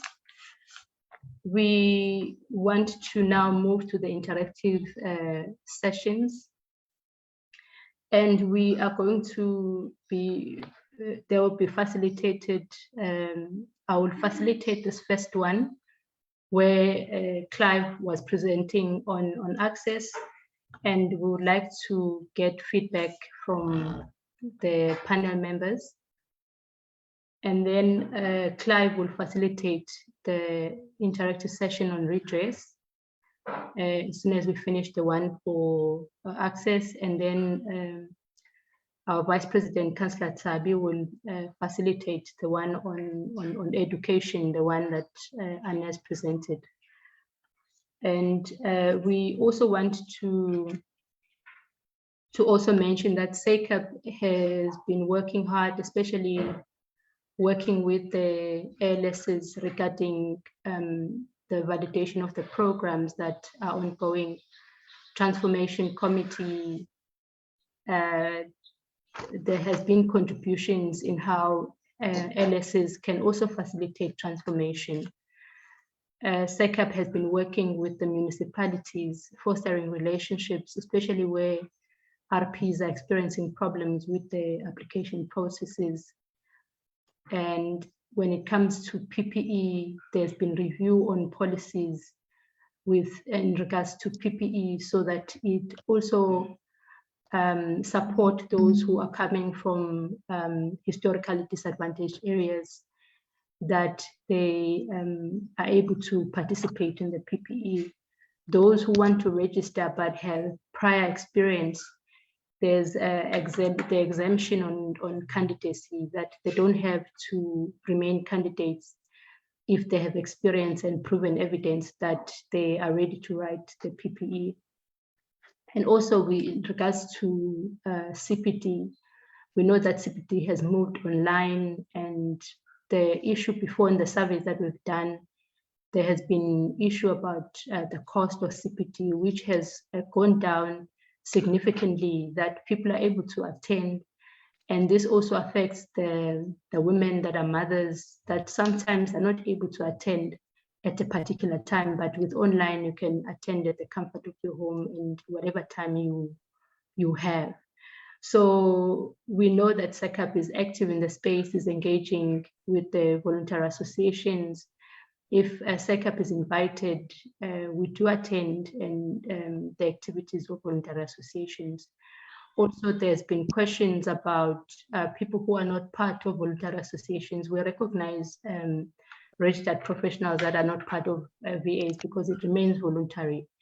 And we encourage also other new initiative and formations that want to register as VAs to inquire from SACAP how to register as a VA, because collectively we can achieve more.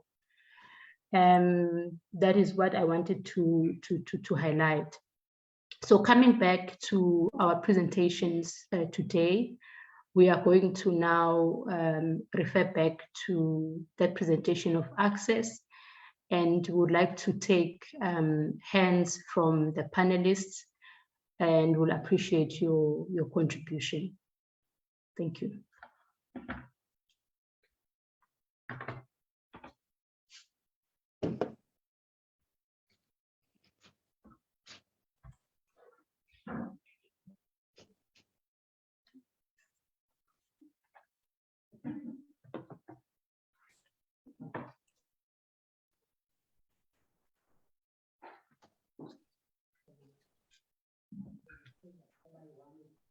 I have Mohammed Ali Mohiddin, I have Nompilo. Those are the hands that I see now.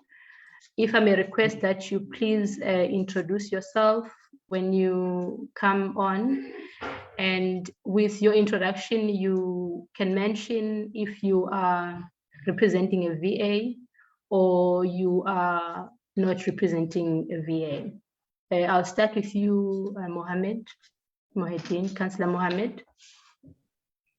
Thank you, Chairperson. The name is Muhammad Ali Mohedin. I am a council member. I'm also the chairperson of registrations, and I am the president of SAID. When I look at the questions and that has been posted there, I cannot emphasize more than to ask, what is transformation? And then, but transformation is to eradicate the imbalances of the past. Transformation cannot be separated from education, financial support, mentorship, and job creation and job opportunities. However, every webinar, we talk about transformation. What do we do with the information that's been passed on to you? Do we store it and wait for the next webinar and ask, what has SACAP done towards transformation? Now, delivery of transformation within the built environment and architecture extend to VAs. You yourself as a practitioner, we should become accountable as far as transformation is concerned, and we should take ownership of architecture. When I hear, what have you done to give back? I want to hear, what have you give back to architecture concerning transformation? And when we attend these webinars, we sit there and listen. But I would propose that we have an action list. And next time you must come and explain. What have you done? What was your efforts? Transformation can not only be a one-way process. It is required that advantage practices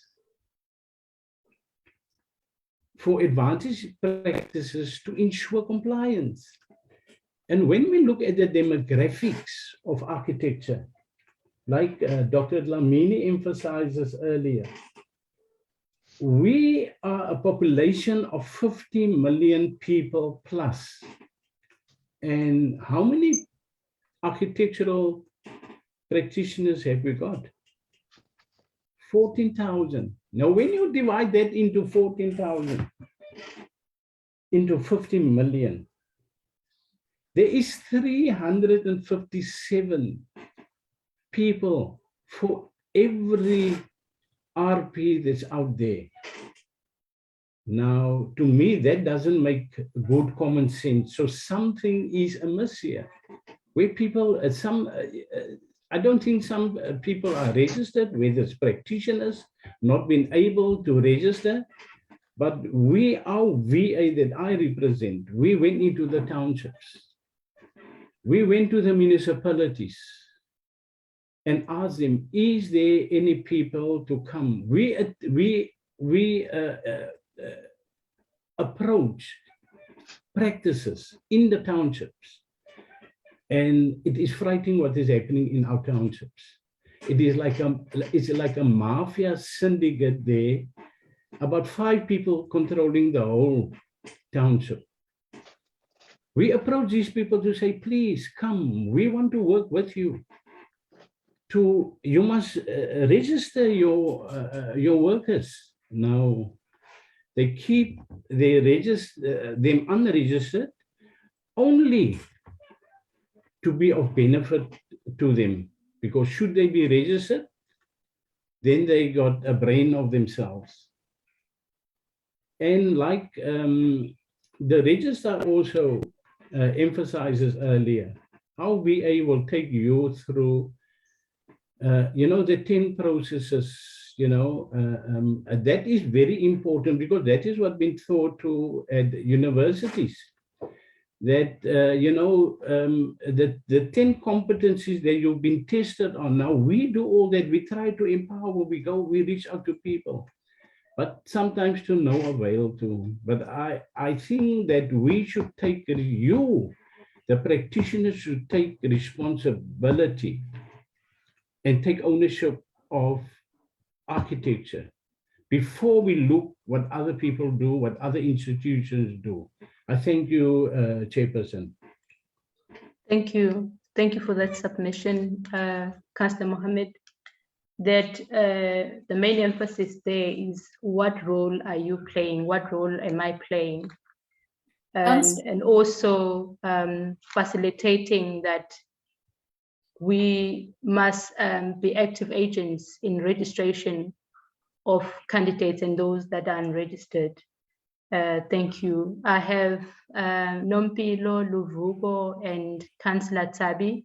I don't know if you wanted to come first, Councillor Tabi, before I take the other hands. Thank you, Councillor Mandisa. Good morning, colleagues. I'm Lithabisa Shongwe. I'm Vice President at SACAP. I'm Chairperson of Professional Fees Committee. I'm also a member of this Transformation Committee as well as Chairperson of Stakeholder Relations Committee. So the previous colleague that was talking now, that was Councillor Mohadeen.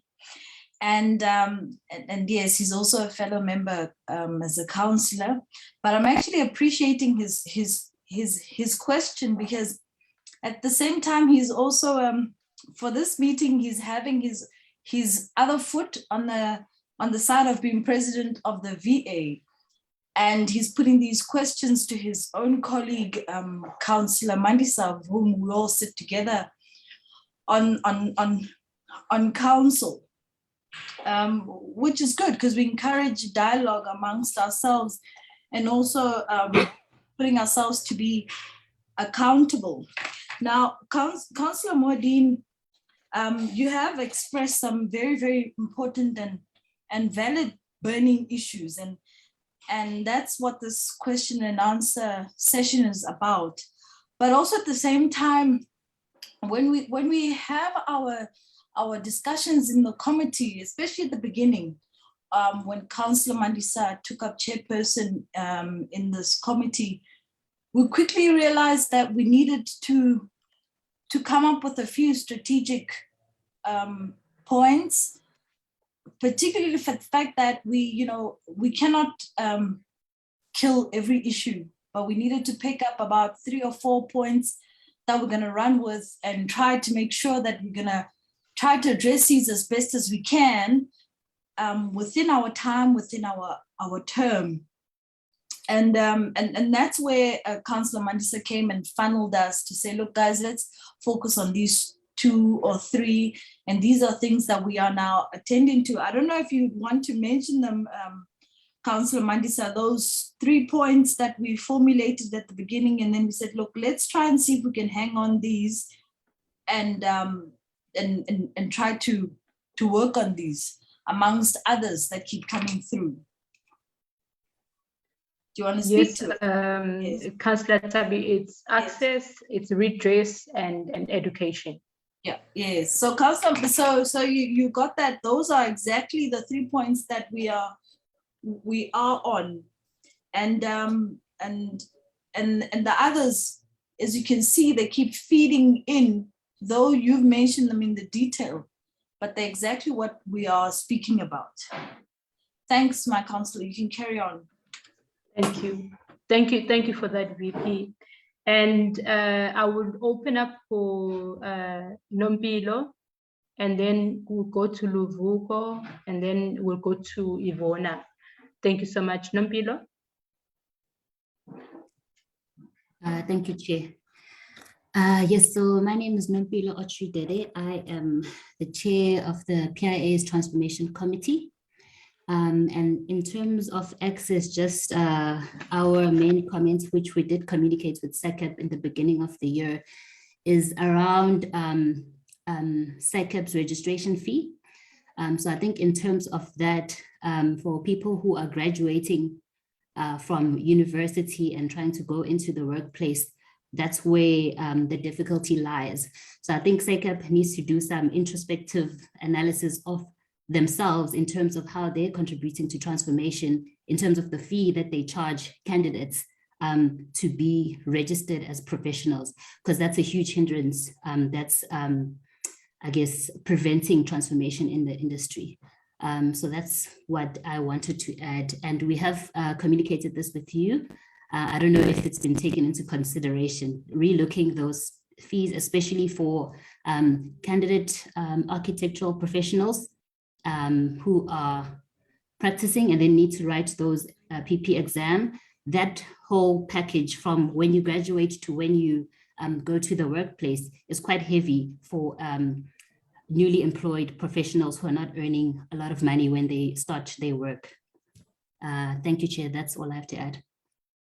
Thank you. Thank you so much, Nompilo, for that contribution, because I know that at council level, to facilitate that issue of access, we had to review the RPL fees.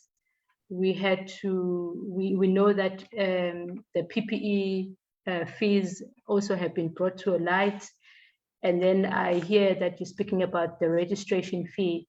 I know that the registrar is in attendance, the councillors are in attendance, and we note your concern. Whether we respond now, we will see as a panel and SACAP how best we respond. Thank you for that contribution.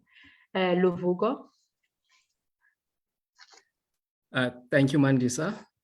Morning to you, and morning to all the people on the webinar. My name is Luvugo Mkaka. I'm the president of the South African Institute of Building Design. Before I get to my comment and question, I just want to ride on what Nompilo has just said. In terms of the categories in relation to transformation and equality of opportunity, if you look at the categories of registration, you find that all the categories are paying the same annual fees, but not all the categories have the same access to work. So I think that's something that really needs to be looked at, because I don't think it's necessarily fair for a draft person to pay the same annual fees at SACAP as the PR ARC. So that's the first point. And then just to go back to the issue of access, thanks to the gentleman, Clive, who gave that presentation. I think it was very good, had some very good ideas. And with respect to the two items, the procurement and the redressing, I think, yes, you guys are spot on. There needs to be transformation in that bureaucratic space. It's actually the professionals who need to be setting the agenda in terms of the policies that the government is passing in the industry.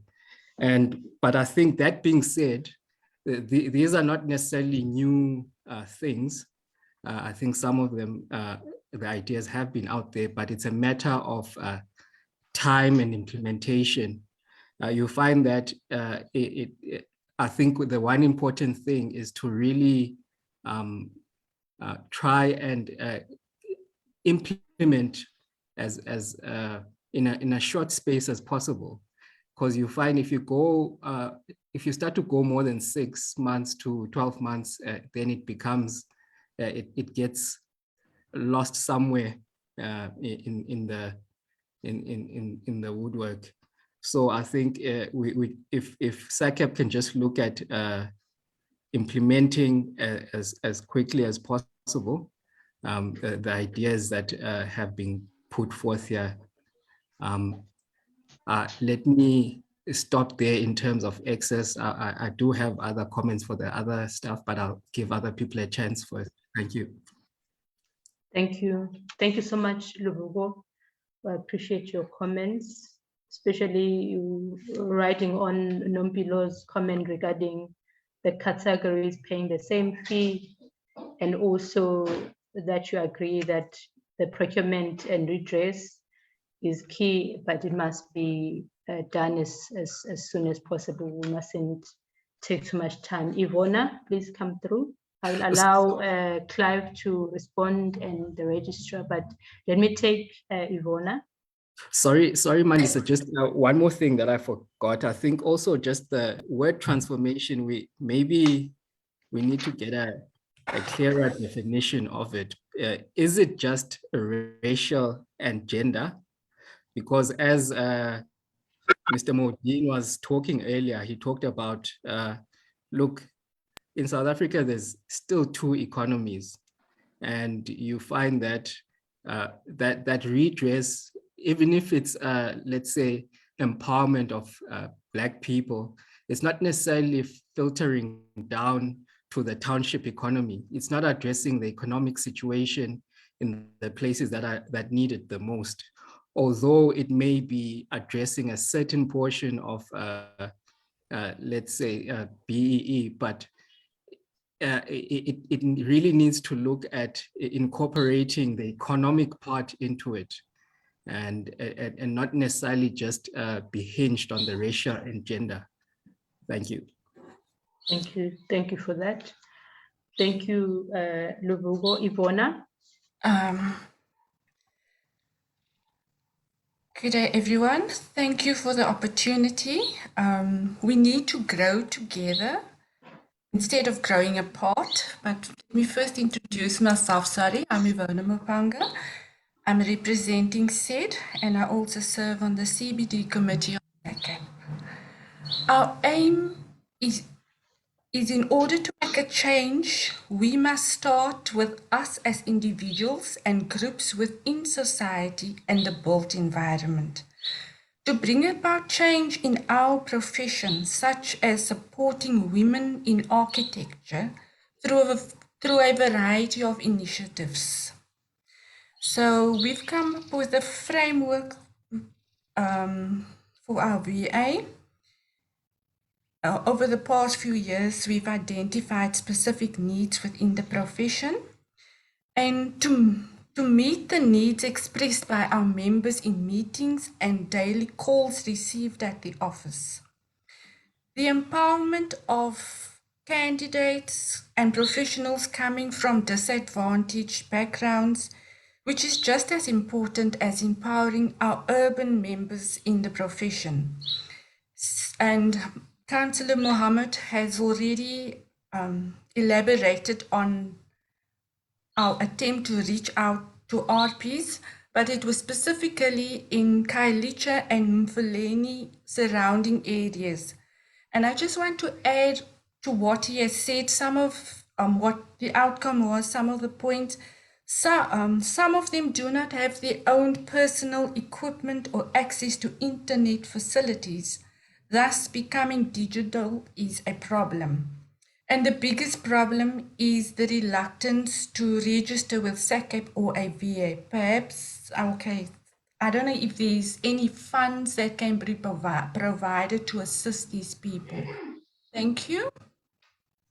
Thank you. Thank you so much, Ivona. I've noted your comments. I will take Ray and then refer back to Clive and the committee for some responses. Ray, please come through. Ray Ramral. Thank you, Madam Mandisa. Thank you for your wonderful presentation, and President and Advocate, all the presenters who made the contribution this morning. I'm Ray Ramlal, founder of FACE in KwaZulu-Natal.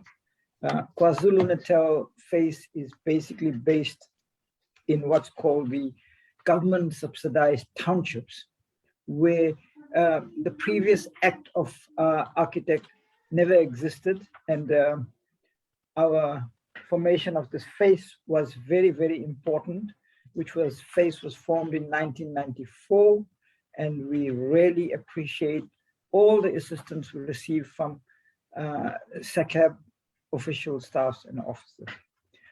Just a couple of points of concerns regarding this presentation this morning. We want to, I like your point, Madam Mandisa, as you say, if we want to be active agents, within the SACAP, yes, the answer is yes. We want to be active agents as stakeholders, but FACE sees that we at a point have a cart before the horse situation, where there is a bell dangling on the heads of experienced professionals, above the head concerning this transformational dialogue. And that is basically saying, whilst we're having this transformational dialogue here this morning, we've already got, the IDOW dangling on everybody's head. So what is the meaning of transformation? Is it not a cart before the horse, and you've got various other things that's affecting the profession? Has, people in the townships ever been assisted by previously existing voluntary associations? I want to say no, and that is why FACE was formed. So that was my first point that I want to raise. Earlier presenters also indicated about the access with regards to registration fees and difficulties. Yes, that is of concern, because certainly there are different categories as labeled within SACAP, but everybody is paying one big fee, and then it is aligned with the IDOW, restricting them from work. Is this fair? The point of redress, I want to move on, the terms of categories versus the, redress, meaning that from our thinking as a VA, redress would really mean to put right again the wrongs that happen. We need to remedy up for a better compensation to highlight what is our biggest problem in South Africa, which is a failing economy. So I want to bring in at this point, the meaning of reparation. Before SACAP was even born, the Minister Jeff Radebe had made amendments to the Act of the old 1970 Act, which doesn't exist anymore, and brought in the Act 2000. Act 2000 is not an Architects Act, it's an Architectural Forum Act. And this is to accommodate the experience that was deprived in those days. But we have now problems where we have this IDO dangling on the heads of everybody. Then we have RPL, and you're talking about those that are experienced, who've been working for decades already, not just 1 or 2 decades, but 4 decades. And getting back to RPL is definitely going to be a problem. So I want to leave it there, Madam Mandisa. Thank you very much. Thank you. Thank you for that. Thank you, Ray. I've noted your contribution, especially the one that speaks about the reparation and what IDOW means, especially for those who have been in the field for a long time, and also the RPL that is currently ongoing. What impact does it have? And is it actually redressing what it is meant to redress? Thank you for that. I would want to stop for now in taking comments. I don't know if I have any other hands. Let me see. And then give it to Clive. If Clive, you would want to respond to some of the comments that have been made, especially regarding access. We know that we spoke about SACAP registration fee, speaking about procurement processes, and also if we are saying that transformation only refers to racial and gender? What about the economies in our country? And then also we have spoken about, Ivona mentioned the resources, especially when it comes to technologies and the digital age that we're in, those who are working from the townships, and the efforts that VAs are already making in reaching out to the townships. And then also Ray was speaking about if the transformation was speaking about is not the cart before the horse, because at the end of the day, the RPs want to participate. They are participating, but what is it in really for the RPs? I'll give it to you, Clive, and also the committee members and council can respond. Thank you very much, Madam Chair. Thank you, Mohammed, Mpilo, Luvuko, Ivona, Ray. I think it's all very powerful contributions and adds to the dialogue. I think I maybe should start by saying that the transformation space is highly contentious, and let's not try and soft soap it. And that I think SACAP's goal is not to be a transformation Gestapo, but to add to the dialogue and drive it to a lighthouse. I think, Mohammed, you mentioned what is transformation, and I think it's many people ask that question. There's transformation in terms of the education space and in terms of technology, the fourth industrial revolution, which is upon us.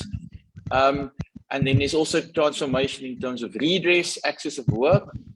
I think you asked also the question, what do we do with the info? Well, currently we're busy compiling a database of information and responses to actually try and articulate what does transformation mean for our RPs, and what does it mean for the greater milieu. And yes, we do engage with other disciplines and other fraternities in terms of this professional space. I think there's a very good saying that my grandma once told me. She said that in the village, when the women in the village are kneading bread, they're making bread. If the people that are baking the bread or kneading the bread, if they've got sores on their hands, the children that eat it get sick. And that is the current state of transformation.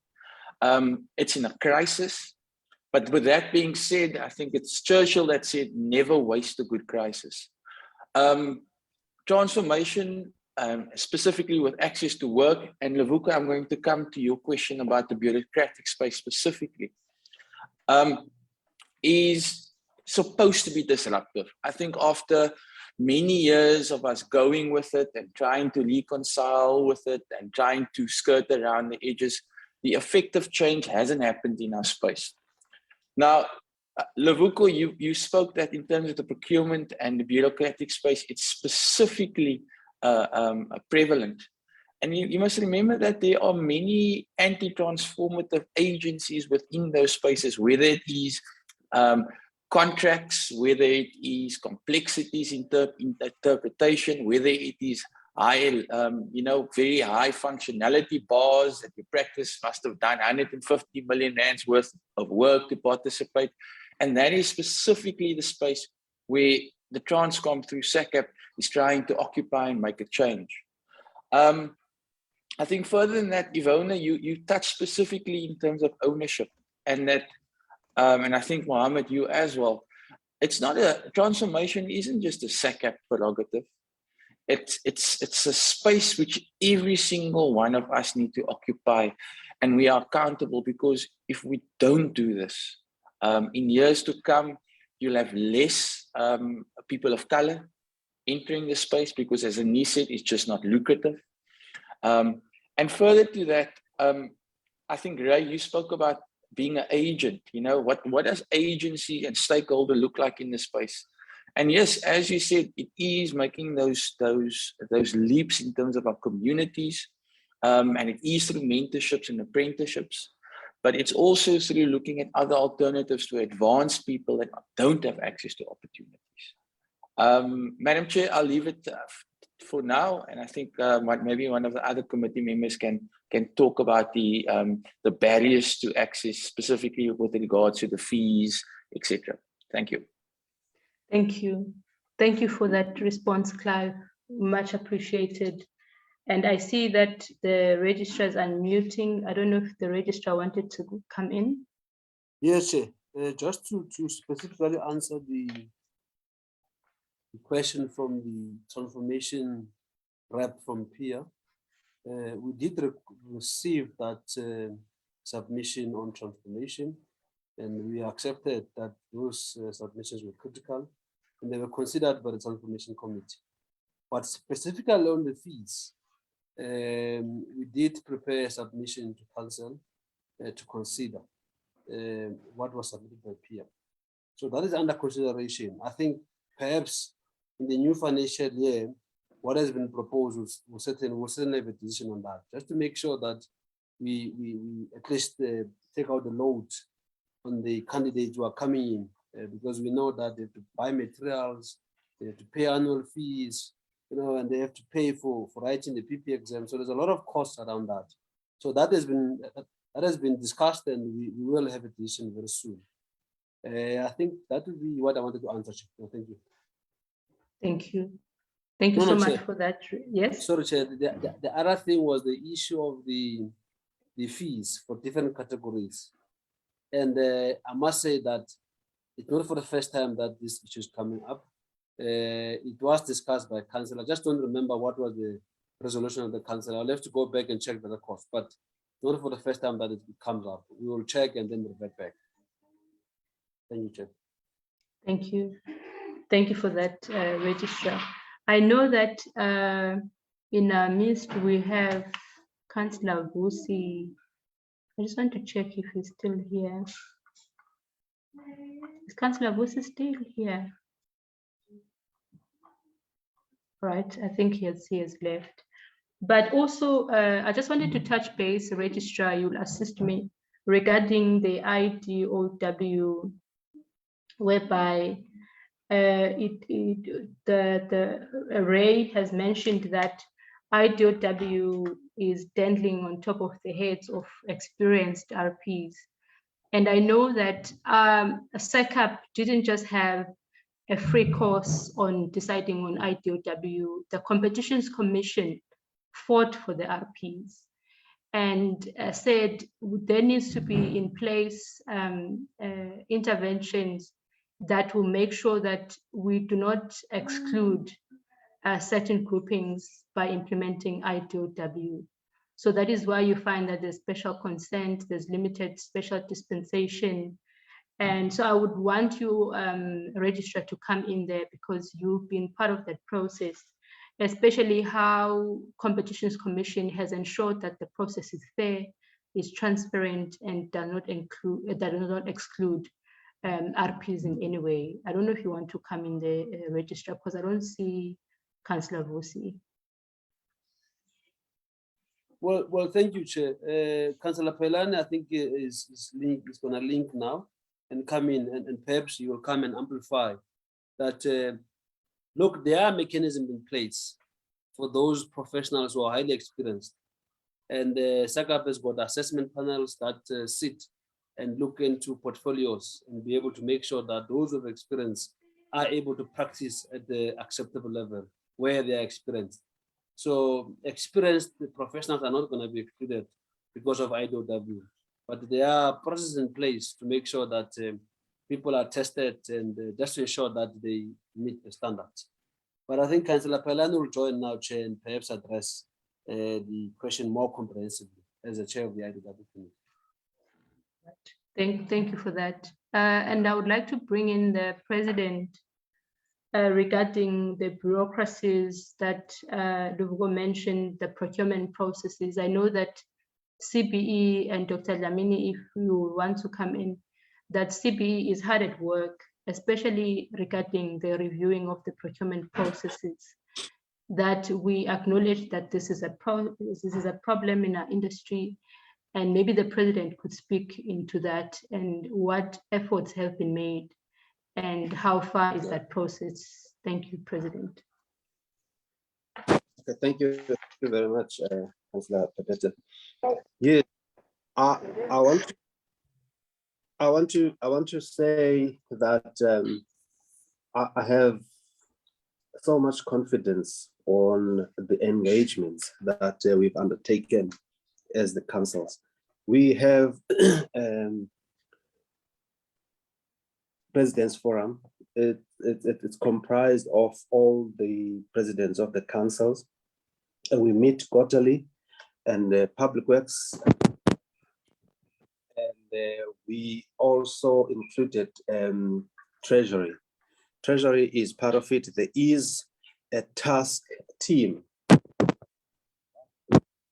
Treasury, to look at the state of the procurement policies that are actually affecting the sustainability of our profession. So we are the ones who outlined to National Treasury the impediment these policies are having on us as a profession. And because the start of the problem is on the practice note of 2003, when that practice note was passed, which led to the tendering system that we are going through at the moment, that we are all complaining about, which has rendered our profession unsustainable. And that practice note was not even implemented properly, because our government states I think when it comes to the implementation of the policies, are lacking in that part. Because even that isn't, if you look at that practice note, it is not bad. It doesn't really talk about price as the determining factor for the appointment of a service provider. It does not at all. But how it was reduced to the lowest cost, no matter what, it has become a serious problem. And we don't understand how it came about.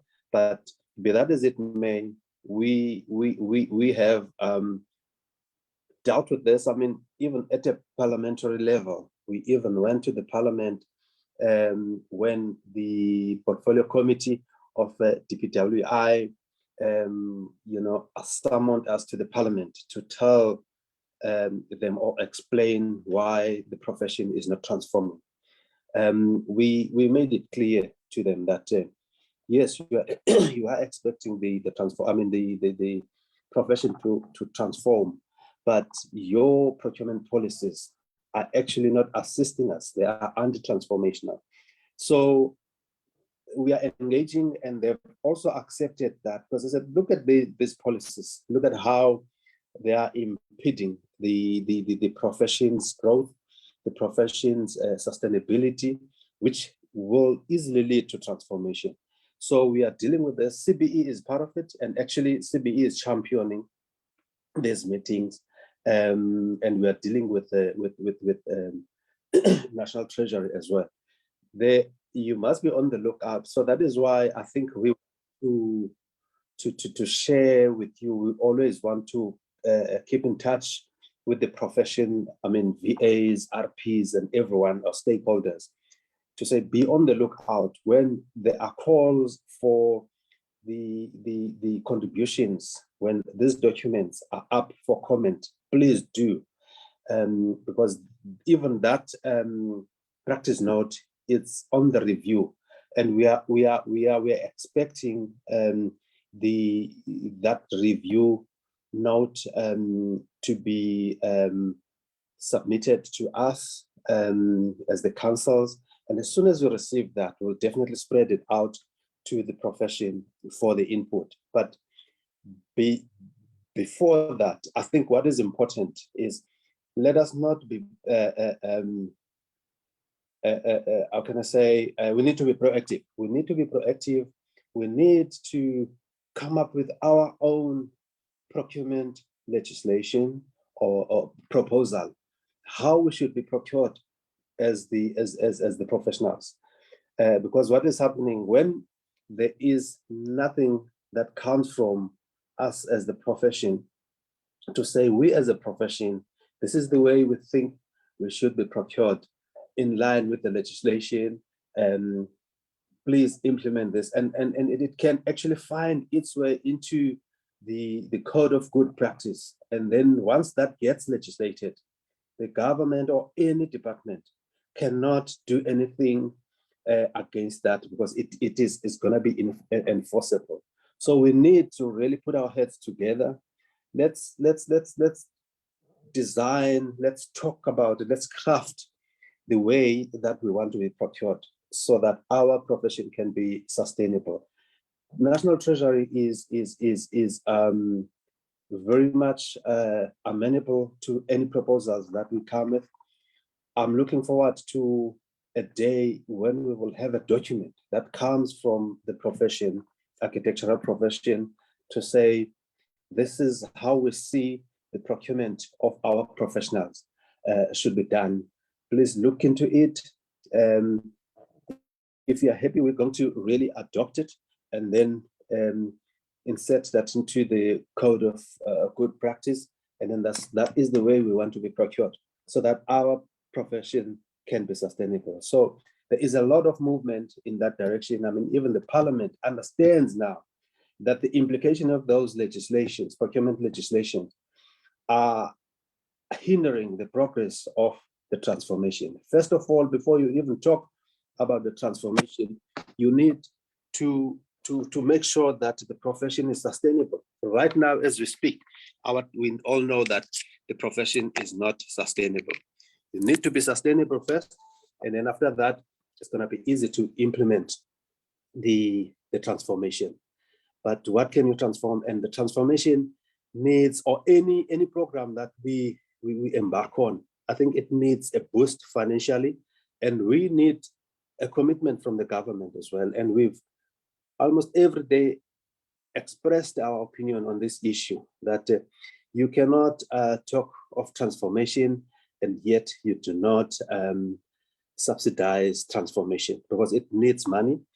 The companies or practices, all kinds of practices are willing to participate in this, but you cannot demand transformation on the left, and yet when it comes to the opportunities, you are quiet about it. You're not creating jobs, you're not creating projects that are sustainable for the profession, so that the profession or practices can employ more graduates and then train even more graduates. So what I'm saying is, we're really, we are engaging, and then we need any support that we can get from the VAs, from RPs, from anyone or all the stakeholders, just to turn this problem on its head, because it is rendering our profession unsustainable. Thank you very much. Thank you for that, President. I'm going to allow Councillor Vusi to come in, and then I'll brief you now, Councillor Vusi, because I think you had gone out. There's a hand, August Julian Hopley, who's saying her hand has been up. We recognize you. We will let your mic be opened shortly. So, Councillor Vusi, there was a comment regarding IDOW, and I would like you to come in there, because the comment was saying IDOW seems to be against the very transformation, because the IDOW doesn't allow people who have years of experience to practice in projects and complexities that they've been doing in many years and in number of decades. And we know for sure that Competitions Commission is in the side of the RPs and has ensured that SACAP is held accountable, that the IDOW that has been published is in favor of the RPs actually, because there's been mechanism in place whereby those who've been practicing for long cannot just be subjected to IDOW without mechanism to allow them to practice, especially on the complexities that they've done before. So I'd like you to come in there whereby IDOW has been put to the fore that it is anti-transformative on its own. So I would just want you to come in. Thank you. Yes, thank you, Chairperson. It's not entirely true that IDOW is exclusionary and it's also anti-transformative. In fact, IDOW aims to transform the profession, and this is how we plan to do this. We've introduced certain mechanisms.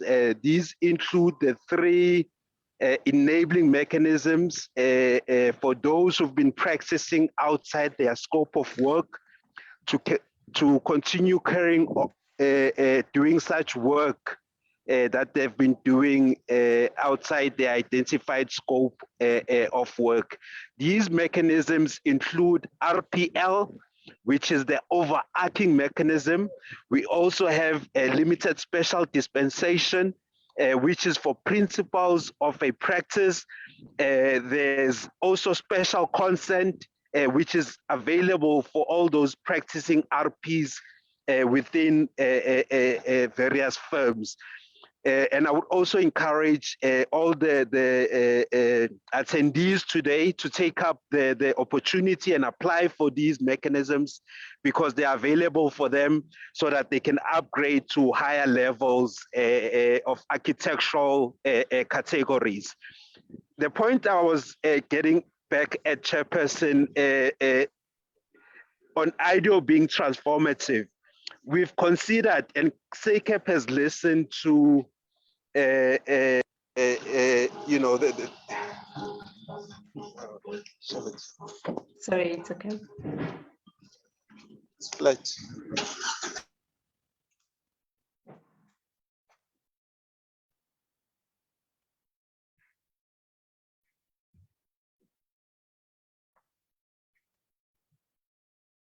All right, we'll come back to Councillor Vusi. All right, can I take you, I'd need that name again, Auguste Julian Hopley. We'll come back to Councillor Vusi. Can you unmute Auguste, and then we'll come to you, Nazia Khan.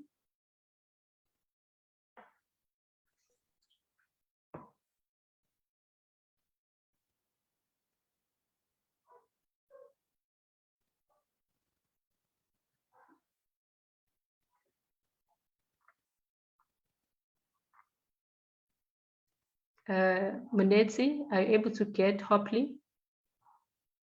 Okay, I can't see him on the. Hopley, let me just check. Right. Once you look for Hopley, okay. Yes, Hopley. Hopley, you can speak now. Unmute. Okay, thank you. Can you hear me? Yes, we can hear you. Okay, thank you very much. Yes, well, just a bit of my background. I've been a lecturer and a practitioner for over 30 years. Spent a lot of time in education.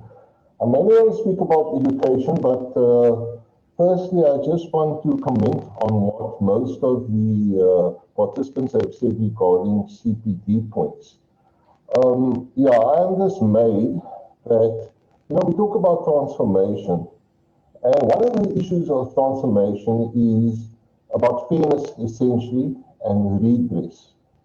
And I find it crazy, and I find it unfair that you can charge people who are not in the same category, don't earn the same. That is a form of discrimination on its own, and yet we're speaking about transformation. That needs to be corrected immediately. I'm speaking as a qualified architect, and I speak of many architects who can't even afford CPD points and as well as the registration. But the fairness of registration, that needs to be attended to immediately. Again, CPD points, I mean, we have things such as specified and things. We don't need trade people making money off our backs. I speak 99% of my partner, who's a medical professional. SEPD points are online and free. I don't understand why SACAP can't follow the same route. So that's regarding fees and CPD points. Education, we talk about transformation. Transformation is very broad, but I think we need to start buttoning down, getting specific about issues. As the previous speaker just mentioned about procurement, a lot of time was spent in, I agree fully. But, you know, when we speak about things such as Africanization, transformation of education, we have to be specific about things. Otherwise, we're going to find ourselves exactly in the position we are now, 20 odd years, almost 30 years on, if we're not going to become specific. For that, you need to appoint specific people with specific roles, and somebody has to subsidize that or pay those people. It's not going to happen by magic, by institutions forwarding data, etc. There has to be a substantive plan, and it has to be specific and go down to the nuts and bolts. An indictment on SACAP and not on this current council is I've informed them in the past, the registrar, the chairman, of totally anti-transformative practices in education, institution, I'm not going to name where I taught at. The committee who came there brushed it off. We had a fully document with backing evidence. And nothing was done by that. Telephone as well, that didn't occur either. So I'm saying that we have to, and I could write a textbook on the Vice Chairman was correct. There are transformative elements about what makes them tick, the way they go about it. And unless we understand exactly what we're up against and how people do it, we're going to go around in circles. Yes, we have to get people of color into academia, but if they become the lapdogs of people who have been there and they don't become agents for change, we're going to be sitting in this situation for a long time, if not forever. So I am appealing, and I can cite examples of how cohorts of students have been held back on racist grounds. And I can give evidence to back it up. When I presented it to SACAP, they were just interested. They didn't take it up. The other issue I have is I think at your HOD meetings, those people are not necessarily the best candidates to speak to about transformation. They tend to whitewash what is going on in the departments. Often, sometimes, or I don't know, in a few instances, those people are not architects or even technologists or in the profession. They are being used by the educational institutions to away around. So I think that SACAP needs a charter which drills down on transformation, and then to go into these three spheres, the procurement, the practice, education. You know, when it comes down to something like the curriculum, for example, I think those things need to be taken apart and say what exactly is going into there. Unless we know exactly, again, we'll be going around in circles.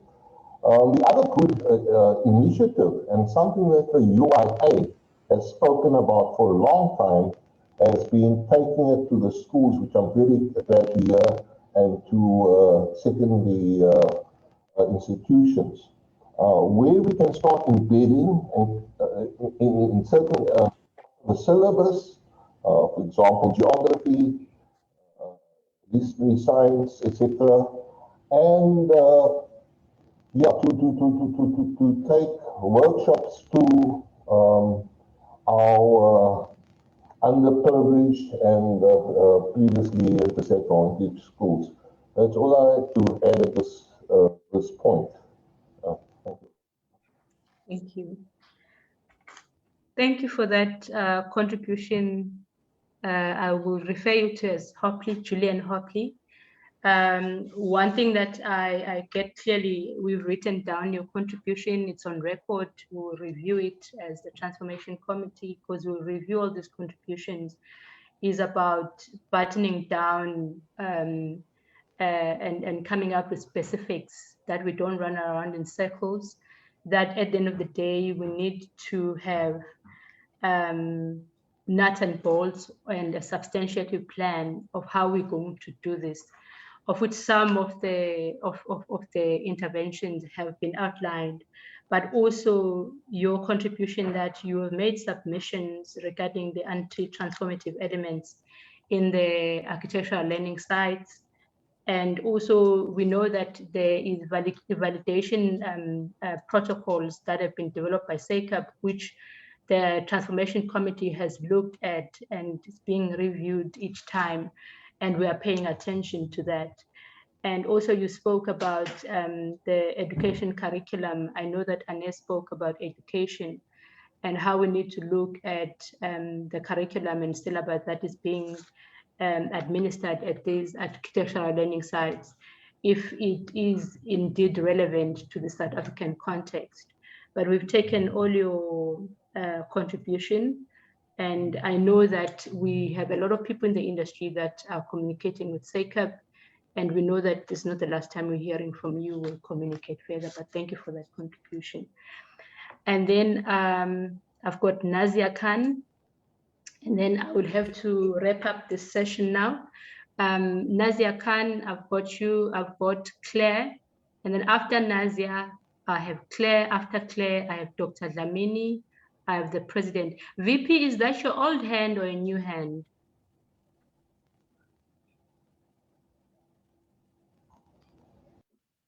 All right, let me leave VP. Can you come in, Nazia Khan?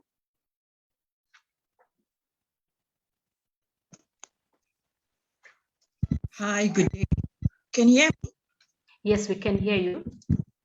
Okay, I'm Nazia Khan. I'm representing the registration committee at CYBID. I'm an architectural technologist. Thank you for this webinar, which is very transformative. My question would be for, I think, readdress. I agree with the IDOW. I'm on the side of the IDOW. But when we talk about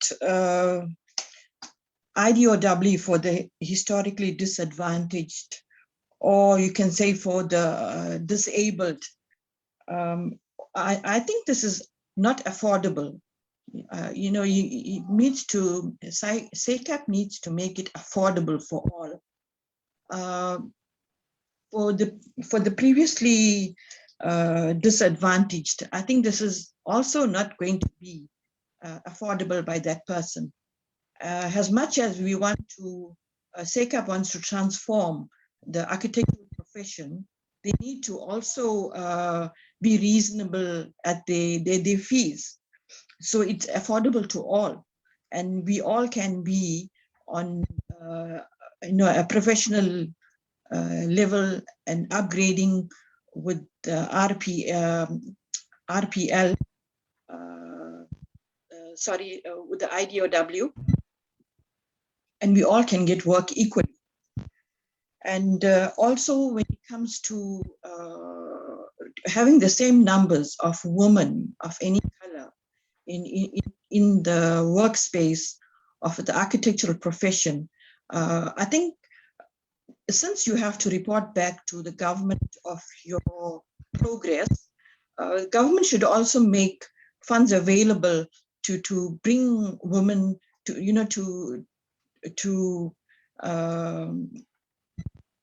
support the VAs, to encourage and empower women to bring up the numbers of professionals to what they expect.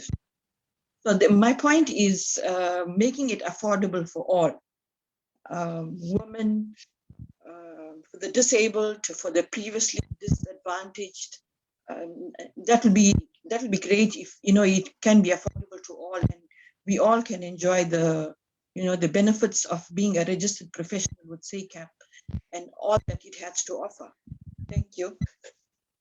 Thank you. Thank you so much for that, Nazia, that contribution. We've noted that mainly you're speaking about IDOW, RPL, the mechanisms, the cost related to that, and also the funding of women programs to ensure that we increase the numbers for the women, the empowerment of women. So we've noted that. Thank you for that contribution. Claire, please come in. Hi, thank you. I'm Claire McCusker. I am the Vice President at the Pretoria Institute for Architecture. Thank you very much for the work that SACAP have done so far. I must commend you on highlighting the challenges the way you have. You clearly have a good understanding of what we're facing in the industry. I have 3 comments which I took out of the presentation. The first, in terms of redress, is, are we getting the statistics accurate? Because if we're only looking at registered people, we're not capturing statistics correctly. And there could be, I see in all the comments in the beginning of the talk, how many people are frustrated with the local municipalities. And there's a link here, I think there's a disconnect here between SACAP and what's happening within the building control offices at local municipalities that we could look at and we could use as a way of getting our statistics accurate. And that is, if each municipality is audited and reflects the demographics of the people handing in plans, then we might be able to capture both the registered and the non-registered people within our profession. And there might be an opportunity here for SACAP to come in as part of government's due diligence process in auditing and validating building control officers. So that's the first comment. The second one is inclusive work environments for women. It's been my experience in the profession that there is an exclusionary culture within the architectural profession that's keeping both Black and women out of the profession. When you have to work overtime, you're expected to work into the night, you are not promoted because you're a woman.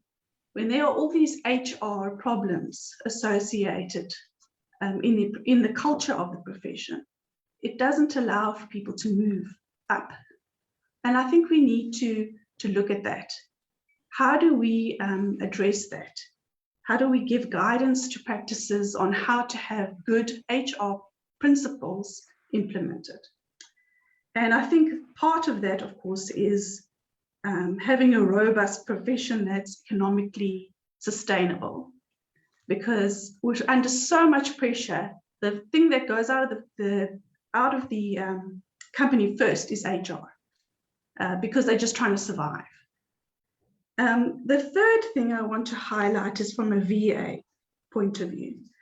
It's been mentioned within your presentation a few times that the VAs are essential to helping. It was mentioned within the apprenticeship program that at some point you engaged with us to give courses where there are gaps within the RPL process and within apprenticeship programs, and give courses that sort of are aligned to that, which we are very interested in doing.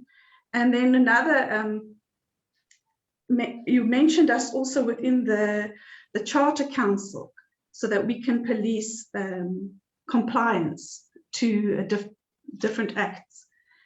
And I think it's the right route to bring in VAs, but the VAs are under significant strain at the moment. When people are barely able to pay their SACAP fees, are they really going to reach out to a VA and pay even more to belong to a VA. So although the VAs are extremely important, we're under financial strain where we are losing members daily because they just cannot afford to be part of our VA. And we are one of the bigger VAs. I can only imagine the strain that the smaller VAs are under. If we don't have VAs, people from a local level don't have representation. And that's a big problem that we need to address. So somehow we need to come to some sort of support structure, especially with our smaller VAs who are representing people from disadvantaged communities. How do we support those VAs so that we can still get the voices of those people heard? And that was it. Thank you, Claire.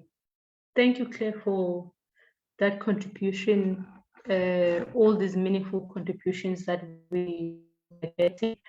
And I've highlighted your contribution that we may not necessarily be able to respond in detail. We've got the recording and will form a comprehensive response.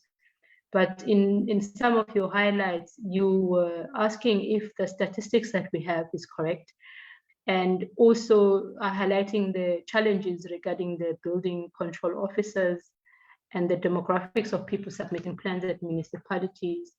And brief response to that is that in terms of the statistics, we, as a fifth-term council, we've acknowledged that we don't have all the data that we need to build an impactful response.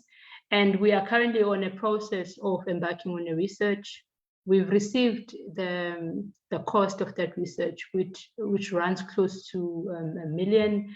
And we are currently working on funding that because those statistics will support everything that we do. So that information is important. And also the mechanisms that you referred to, the building control officers are now becoming part of SACAP. And I know that the registrar may speak to that because we saw that there's also a disconnect regarding the building control officers and how the applications and development and building applications work. So building control officers are now becoming part of SACAP. And you spoke about inclusive working environment for women. We know that with women, some are afraid or they don't get opportunities to get married or be pregnant because they know that they would work out of the system. And it's not easy to be a woman in the architectural space. But as you're saying that with the HR guidelines, there will be more inclusive of women. So we've noted that they're expected to work overtime. Some have children, some have families to look after. So that conversation is a critical conversation that we need to continue having. And also regarding VAs that are keen on helping, but also under financial strain, we have noted your comments. And I know that we will form a comprehensive response to those. I would want to call Dr. Dlamini. After Dr. Dlamini, Dr. Dlamini, President and Registrar. And then I would ask that we close this particular discussion of access and we move on to redress and education. Thank you. Okay. No, thank you very much, Program Director. I just want to weigh in on the issue of the kind of strain that RPs are subjected to as a result of a number of issues. I've noted in the chat box lots of comments and from some speakers in as far as the strain that is inflicted upon RPs as a result of the registration fees being the same for all the different categories. I think the registrar has already made a pronouncement on that in terms of some proposition that council needs to look at. And then there's also now the issue of CPD compliance. Now, perhaps in addressing that, I will make reference to the Act Section 13K, amongst other things, provides that council must determine, after consultation with the voluntary associations and registered persons, conditions related to and the nature and extent of continuing education and training. I think what I underscore there is the conditions that relate to the nature and the extent. Colleagues will recall last year, sometime we had a CPD webinar where we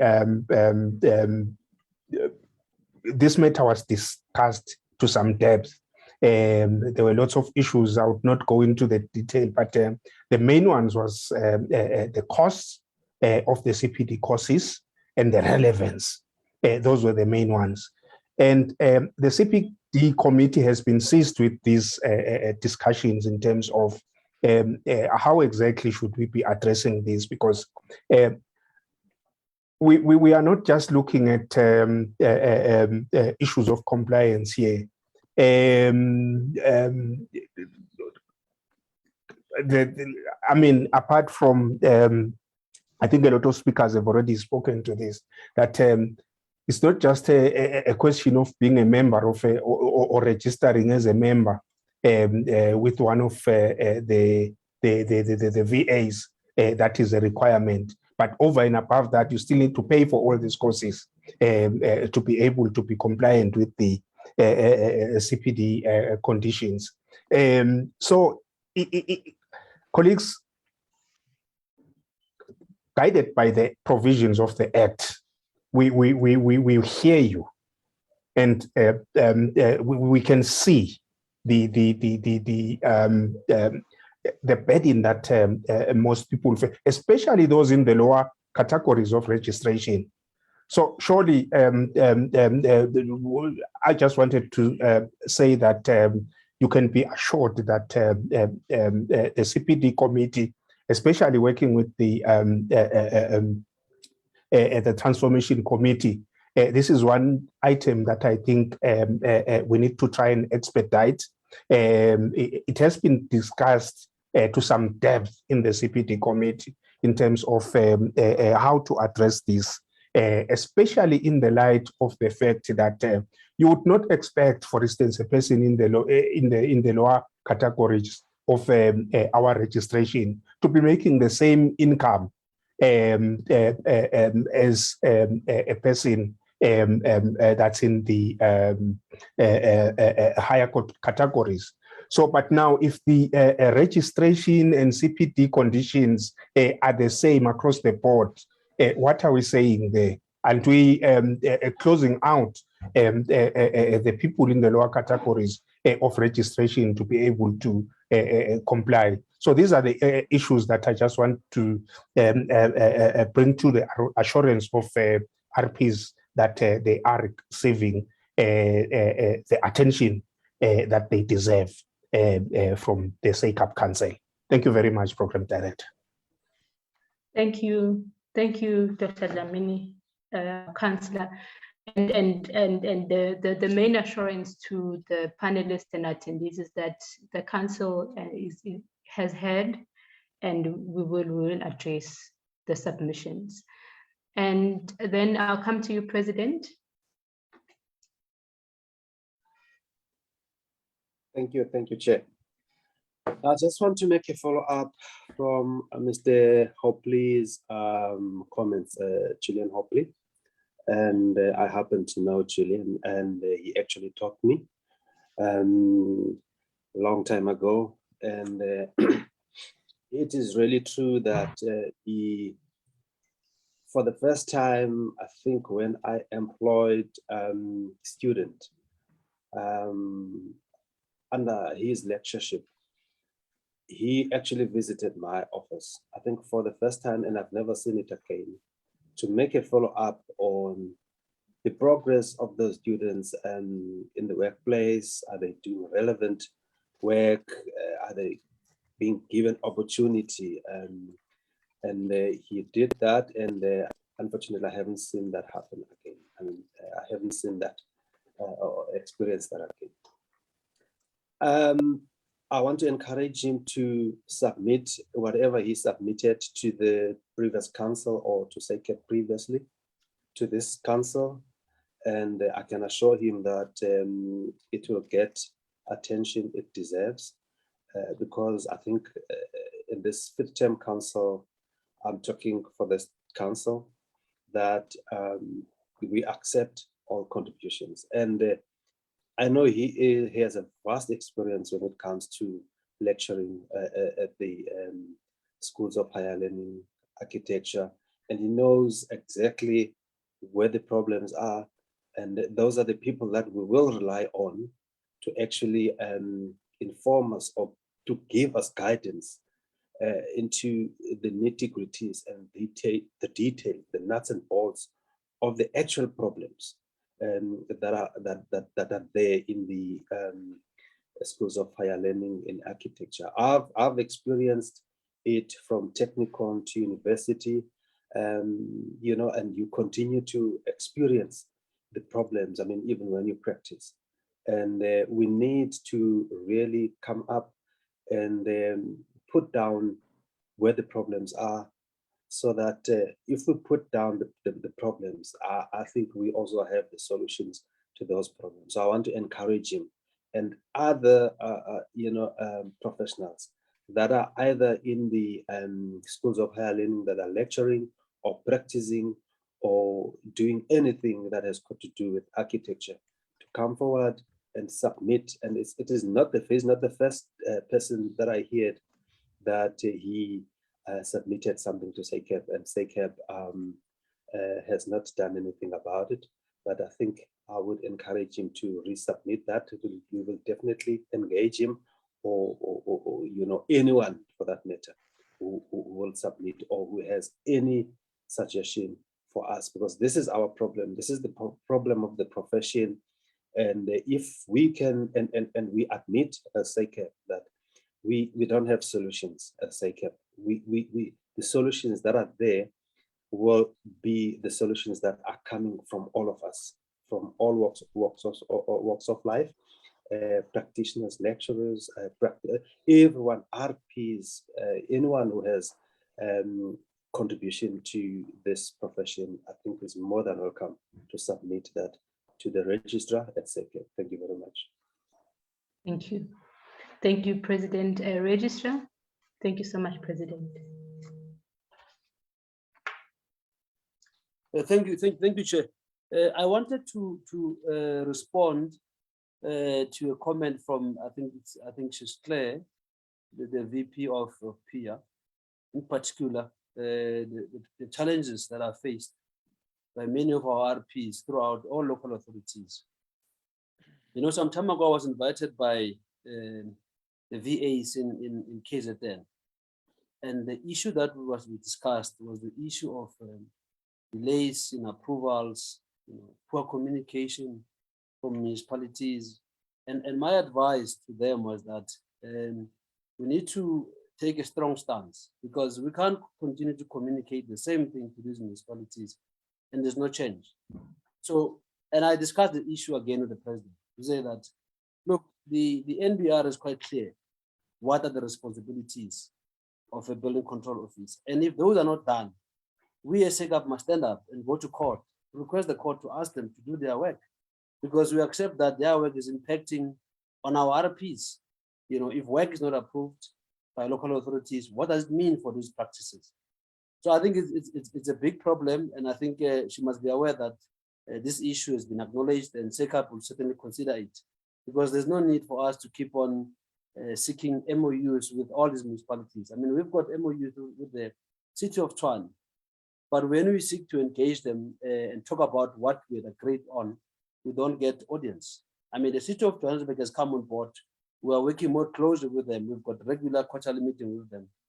And whenever we get challenges from RPs, we're able to escalate them. But also the city of Cape Town, eThekwini, we're not seeing much. So I think SACAP would have to stand up. In fact, I think about 3 weeks ago, I think VP, you'll recall that there was an email that we received from an RP who said that, look, I'm left with no choice, but I have to go to court to fight these municipalities because my work is just now standing still. So we need to, as SACAP as well, to take a stand to say that, look, this is not right. We need to defend our RPs to make sure that in their work, they are not hindered with any incompetence or any delays from these municipalities. Thank you. Thank you, VP. Thank you. Thank you for that, Registrar. We appreciate that response. All right, we have, I have one hand, which is Litabisa Shongo, whether it's Clive or Litabisa, I don't know whose hand is that. You will help me. Munetsi, our host, I know that we have one attendee's hand, even as we close this session. I will give you the name, Atusaya Msiska. Is that the hand? Yes, Chair. You can allow. Yeah, permission granted.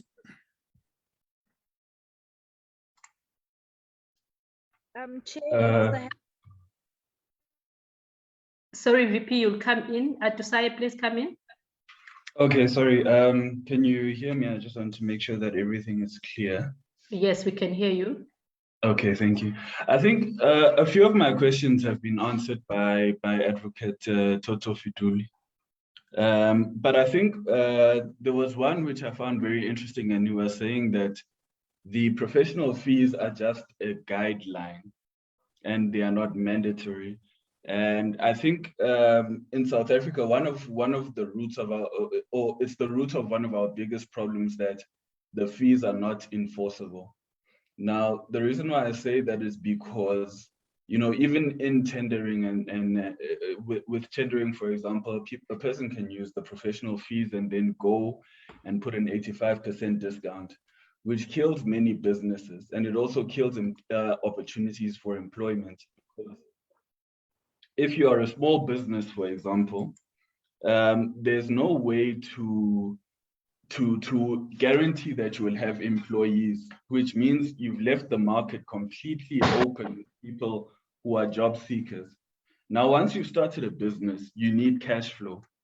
If we don't have cash flow, then we can't employ people, which means we leave the market full of unemployed people. We're competing with students who, you know, who are charging 10,000 Rand for 2 million Rand buildings, you know, and that's, it's not sustainable for any business.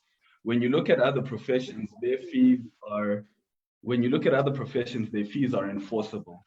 It's not negotiable that a person can come here and there. So my suggestion is for SACAP to enforce that the SACAP guideline fees are part of municipal documentation.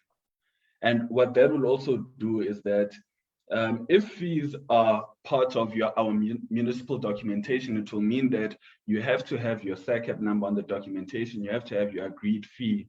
And if a person is undercharging or overcharging, it will mean that their documentation on that premises will be rejected. And what that does is that it opens up opportunities for small businesses to have enough cash flow to hire people. And that was my suggestion on this whole topic. Thank you. Thank you, Atusaya Msiska, about that. And I know that the reinforcing of fees, there is a comprehensive response on that, and also coming from the Competitions Commission. So we will not address that now, but we're on the lookout that we will address it when we formulate our responses to contributions today. Thank you. And then VP, did you want to come in, or Clive? Whose hand is that?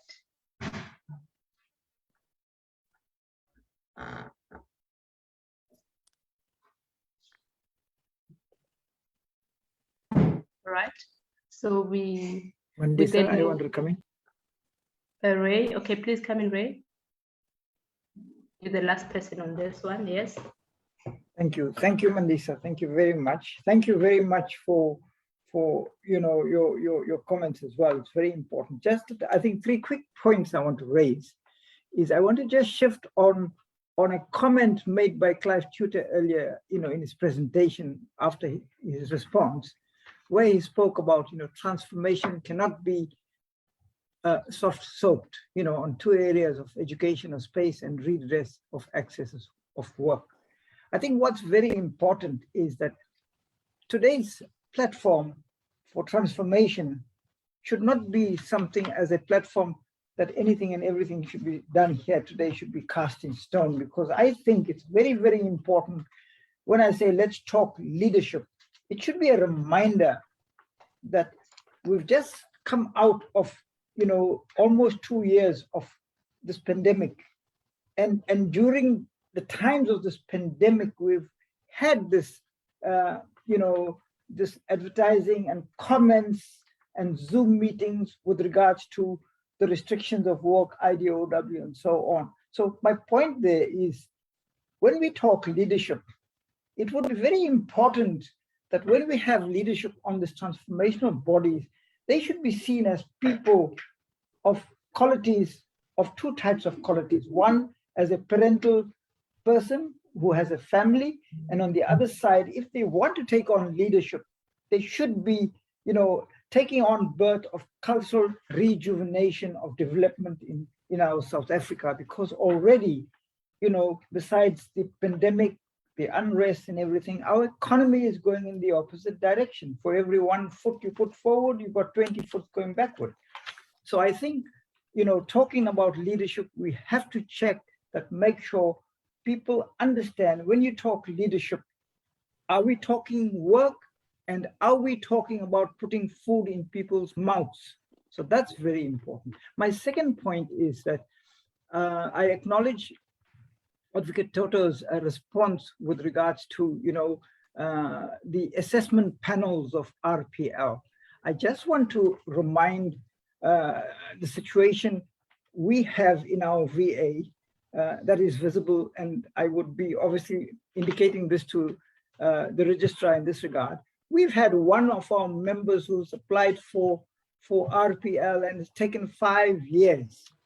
And one official, Nita Smitlin, who's kept on changing backward, forward to our member, because I think he comes from a black township. You don't do this. You don't keep on asking him to reapply after you've taken his money.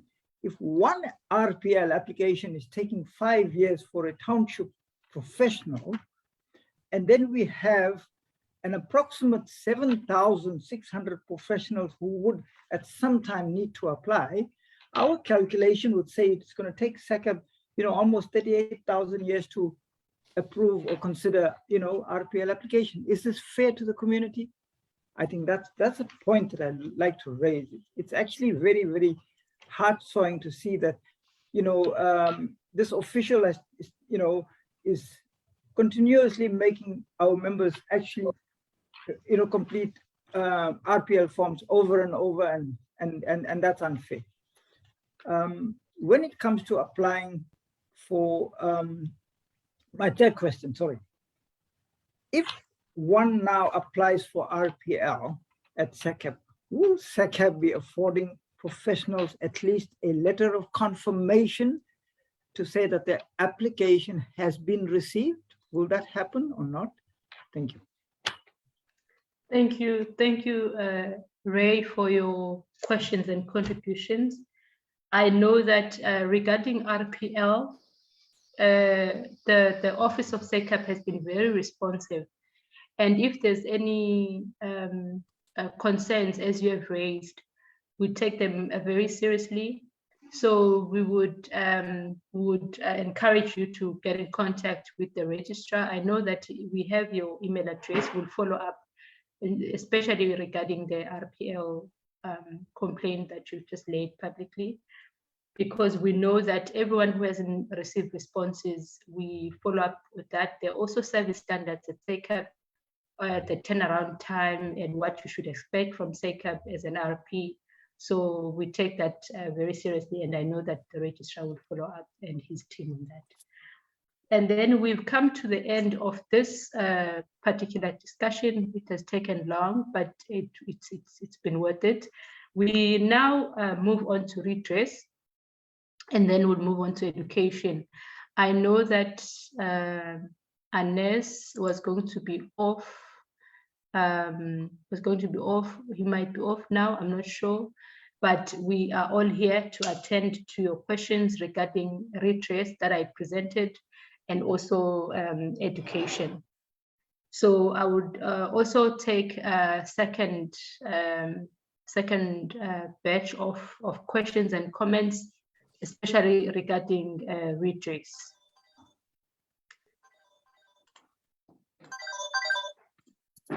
I don't know if I have any hands regarding redress. Redress speaks about promotion of recognition of prior learning to historical disadvantaged persons, and as we rightly said, to all persons, especially the registered persons. So, and also the comment on the tender system in order to procure built environment professionals, but that has been covered quite extensively, and the enforcement of transformation legislations, that has been covered quite extensively. So regarding this particular presentation of redress, I want to believe that we will zoom more on the RPL recognition of prior learning. I see that I have a hand in Luvugo. Luvugo, please come through. Thank you very much again, Chair. I just wanted to start on the part of VAs being involved. How can we get involved with SACAP in terms of assisting with redress? Is SACAP looking to include VAs? That's number one.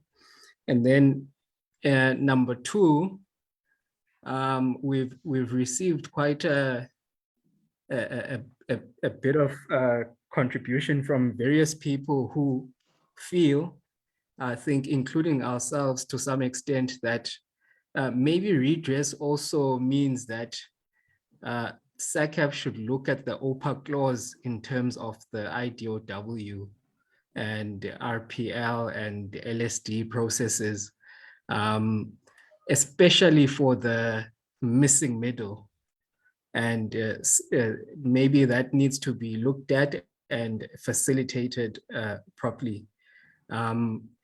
The feeling is that, especially for the some of the guys who are on their way out of the profession, is that the process that is being, let's say, demanded by SACAP in terms of the IDOW, LSD, and the special dispensation, etc., is too onerous on the professionals. And I also do agree to some extent. I think I think quite a lot of people might not make it through that process. It's quite a stringent process, but that's just my view. So that's the other part that I just wanted to bring forward. And yes, I think that's it for now at this point. Thank you. Right. Thank you for that, Luvugo.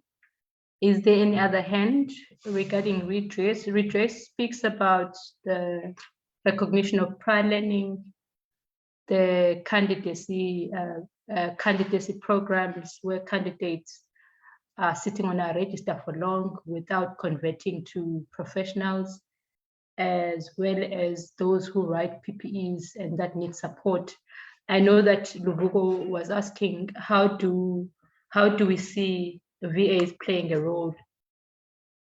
Sorry, and then firstly, we want to acknowledge that most people are not part of VAs. Some people are not part of VAs, especially people that are coming from the low income earners and societies, as well as people that are from the township. They know that being part of the VA is voluntary, you need to pay.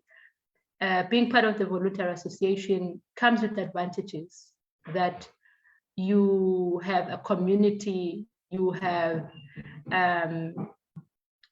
you get assistance, you get information, but it's also a privilege and a luxury because some people cannot afford to be part of VAs. And we've been also, when you are a voluntary association, you speak with a collective voice. There's a collective a group of people with different expertise and strengths. So we always advocate that voluntary associations are an important mechanism, especially for SACAP. The voluntary associations are key stakeholders to get the work and information out there in the industry. But the reality is that not everyone is part of the voluntary associations. We'd also want to hear from those who are not part of voluntary associations. We also have got other formations and initiatives that are coming up who would want to form VAs. And we would encourage you that you speak to SACAP so that you get your VA accredited. But there is a board notice, you have to comply to be part of the VA. There are requirements that must be met. We encourage that. So let us have that conversation that we, as SACAP, we are partnering with the VAs. VAs are a key stakeholder at SACAP.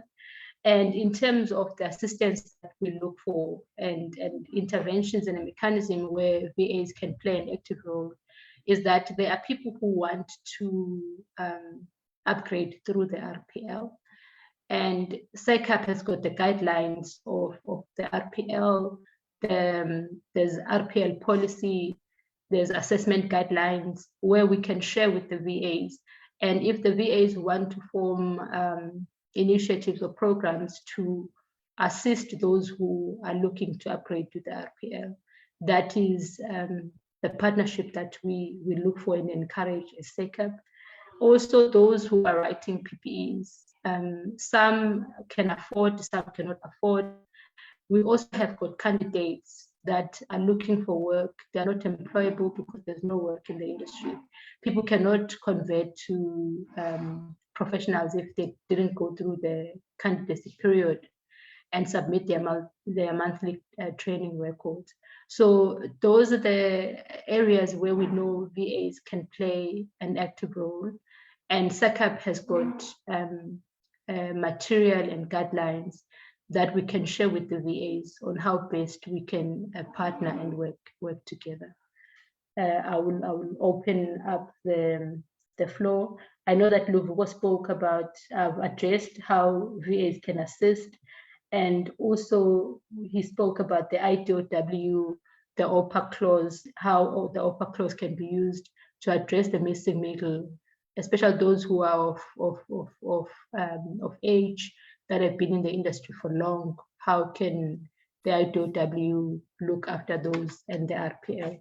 I don't know if, I know that Councillor Pailan is here, Councillor Mohideen, who's part of the RPL, is here.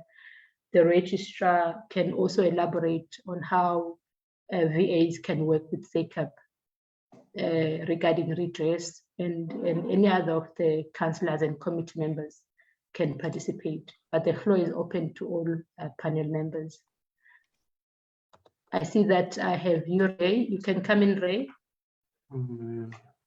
Thank you very much, Madam Mandisa. Thank you. From the face side, I want to basically take this moment of, complimenting SACAP for coming to the party within the townships, and especially when we're talking redress. And I represent the face of KZN. It is very important that I remind and assist SACAP to understand that when we talk about redress, it's about putting things right again.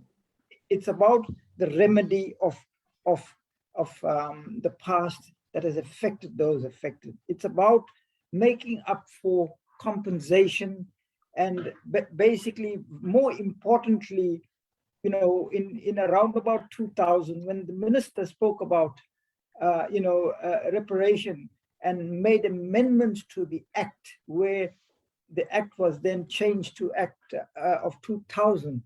This is an important moment for us. And I think SACAP has done very well in that regard in accommodating, all all different categories of professionals. What's very important to note is that when SACAP was originally formed, and when all draftsmen, technologists, and others that applied, they had applied because they had all respectfully and came out of the cocoon where there was no body to represent them, and SACAP arrived.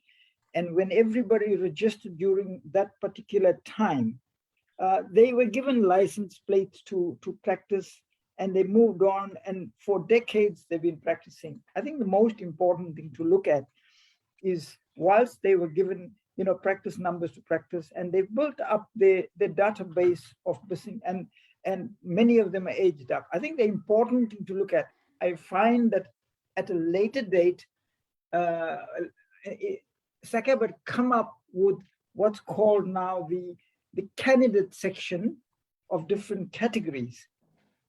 I'm appealing to SACAP that they really look at that, because if you are bringing in, the candidate categories that is, also needs to be looked at, that is very good. You're bringing in an IDOW, that should really apply to candidates that are coming in and new from the universities. But look at those that have practiced for over 2 to 3 decades. You did indicate that sometimes that you're going to remedy the requirements, for professionals to be expedited to be upgraded. So the important thing I'm looking at here is we acknowledge and appreciate that looking at student level, you brought in the candidacy at 4 different levels. That is a very good thing in the latter part of SACAP. But initially, when all professionals were registered, they were registered without conditions, and I think that should stay. I thank you. Thank you for that, Ray.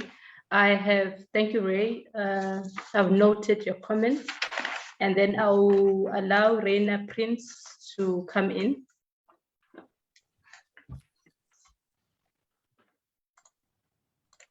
I'm still struggling to work well on this Zoom meeting thing. Can you hear me? We can hear you. You are welcome. I fully agree with Ray. He basically said, yeah, I fully agree with Ray. I also believe since SACAP started, the public is not aware anymore of the difference between a draftsperson or a technologist or an architect, because it's all hidden in the wording architectural profession. And I think as such, that may be one of the reasons why the fees dropped dramatically, because the public doesn't know who is, and the competition is different to what it used to be in the past, when architects and draftspeople followed the recommended fee scales. Nowadays, it's as if we are battling against each other, and the clients are misusing this, you might almost say this fee scale war that we are partaking between us. And that should stop. We should stand together. Thank you, Reina, for that. I appreciate your contribution. So it's about the public awareness in terms of the categories and what each category can actually offer. So we've noted that, and also writing on the comments from Ray regarding the RPR and the efforts that SACAP is making on redress. Thank you for that. Do I have any other hand?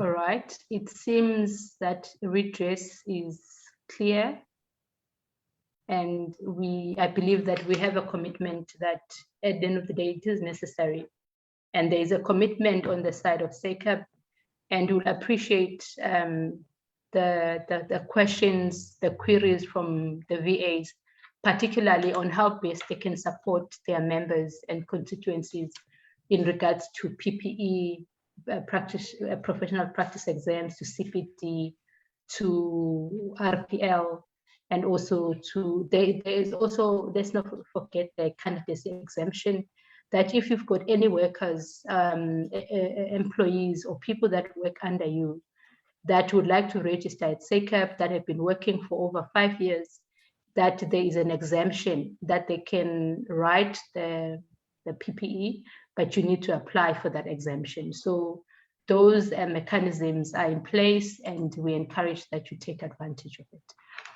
And then we were going to move to the presentation that we had of education. I know that Ines was going to go out, but we are continuing. In the presentation of education, there were highlights on the presentation that was made by Ines, mainly to start introducing architecture at a basic education level, and also looking at Ray, please mute. You heard I told, well, Ray, please mute. Thank you. So looking at the requirements of the tertiary institutions, and with those requirements as well, that when how long it takes to remain in that institution. There's also a lack of master's and PhD students because of personal commitments, that it becomes a privilege to get to an academic level, to become an academia, mainly because some people cannot take time off to further their studies. And that also translates to the curriculum and material that is being taught at universities, that is to remain untransformed, because there's no contribution from the very people that could translate and transform the material that is being taught at the architectural learning sites. So I'm going to open up the conversation about education, because also we have a SACAP, we acknowledge as SACAP that we are not saying education must be ignored, because there are other mechanisms. Education remains core, and it's important that we need education to be first above everything. So I'll open up contributions on education. Thank you.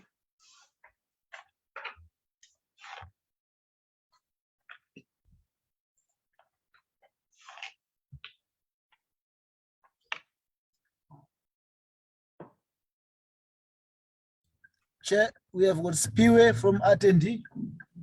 Okay, you can allow Spiwe.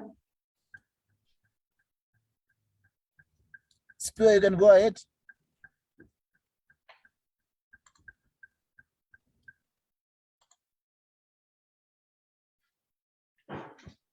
Hi, good day. Can you hear me? Yes, we can hear you, Spiwe. My name is Spiwe Nikelo. Thank you. KwaZulu-Natal province in South Coast. I agree that education is important, but I think time states that we look at the manner in which that education is now disposed to. For instance, if I've now been 17 years into the industry, and if I want to go to upgrade, now I must go and take time off my work and go to the university to sit for a number of years there. I don't think it's practically possible. So I think it's not a question of saying education is not important. For that matter, I'm already at a master's level on other field, but I need to upgrade on the architectural side. Yeah, thanks. Thank you for that, as Spiwe. You know, your contribution is very important, Spiwe, and we continuously engage architectural learning sites, because we know there's a disjuncture between the former technicons or University of Technology and universities, whereby people who had diplomas or who had other qualifications, they cannot bridge that gap and get to masters.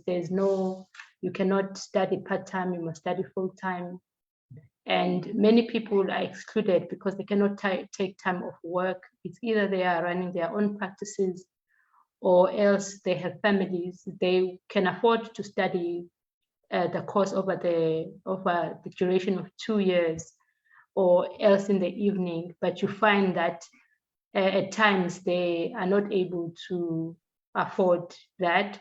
And also bridging the gap between NQF 6 and NQF 8, you find that there is nothing in between to bridge that gap, because either the diploma is no longer available at the institutions of higher learning, there's now a degree, and then if you didn't do BTech, how do you bridge to honors, how do you bridge to masters? So those are conversations that are ongoing with architectural learning sites. But I'm glad that you raised that you are doing masters, but you end up doing it in other fields, because the architectural learning sites, maybe they may not be conducive for a person who's full-time. How do you then study further? I'll allow Dr. Dlamini to come, or Spue, please come in, and then Dr. Dlamini will come in. On the issue of masters, ma'am, I've already got that. So what I'm saying, I was just indicating that the level of education is not an issue, but it's the bridging that is lacking. And I think maybe SACAP, if you can just focus on that issue, especially with the institution of higher learning. But more importantly, ma'am, is that we are on the 21st century now. Education should not always be physical presence on a campus. I'm not even wanting to associate it with COVID issues, but I'm saying there are other platforms that you can dispatch the knowledge about these matters. So the one of saying you must either choose you are working or you are coming to school, then it's not really working. Thanks. Yes, thank you.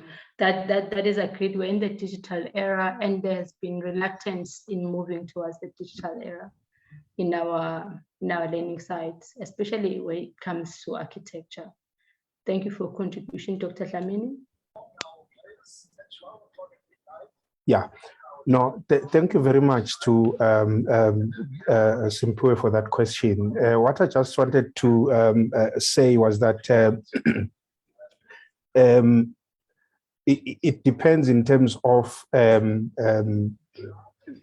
what you have been doing, maybe in the practice that you have been working for after you graduated, especially for those that come from the technical line stream. Now, the RPL process does allow you to upgrade to a higher registration of category based on your experience. If you can demonstrate that over the years, perhaps that you have been in practice, you have managed to develop the necessary competencies to practice in the higher categories of registration. So I would encourage a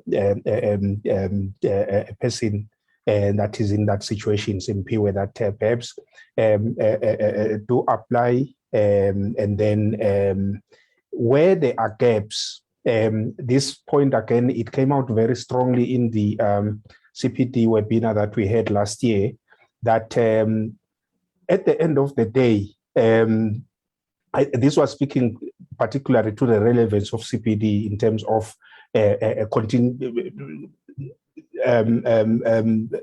whole purpose, the whole idea of what a continuous professional development should do, was that after having done so many CPD courses, if you are registered in the lower categories of registration, that should equip you with the competencies to operate at a higher category of registration. And where they do not, the RPL assessors, they then advise in terms of specific CPD courses, perhaps, that you can look at to develop those competencies. And once you have acquired that, you are then able to be upgraded to a higher category of registration. But again, taking note of the fact that being RPL'd to a higher category of registration does not necessarily mean that you now have a qualification. It's not a qualification. It's more an accreditation that certifies that you have demonstrated that you have got the competencies to operate at a certain level in terms of the different categories that we have. So I would encourage all RPs, especially that find themselves in that dilemma. Unfortunately, it's a fact. All of us, I'm one amongst those that come from the technical education. It does look like its design was to make sure that certain groups in our society, they never get the opportunity to operate at the higher categories of registration.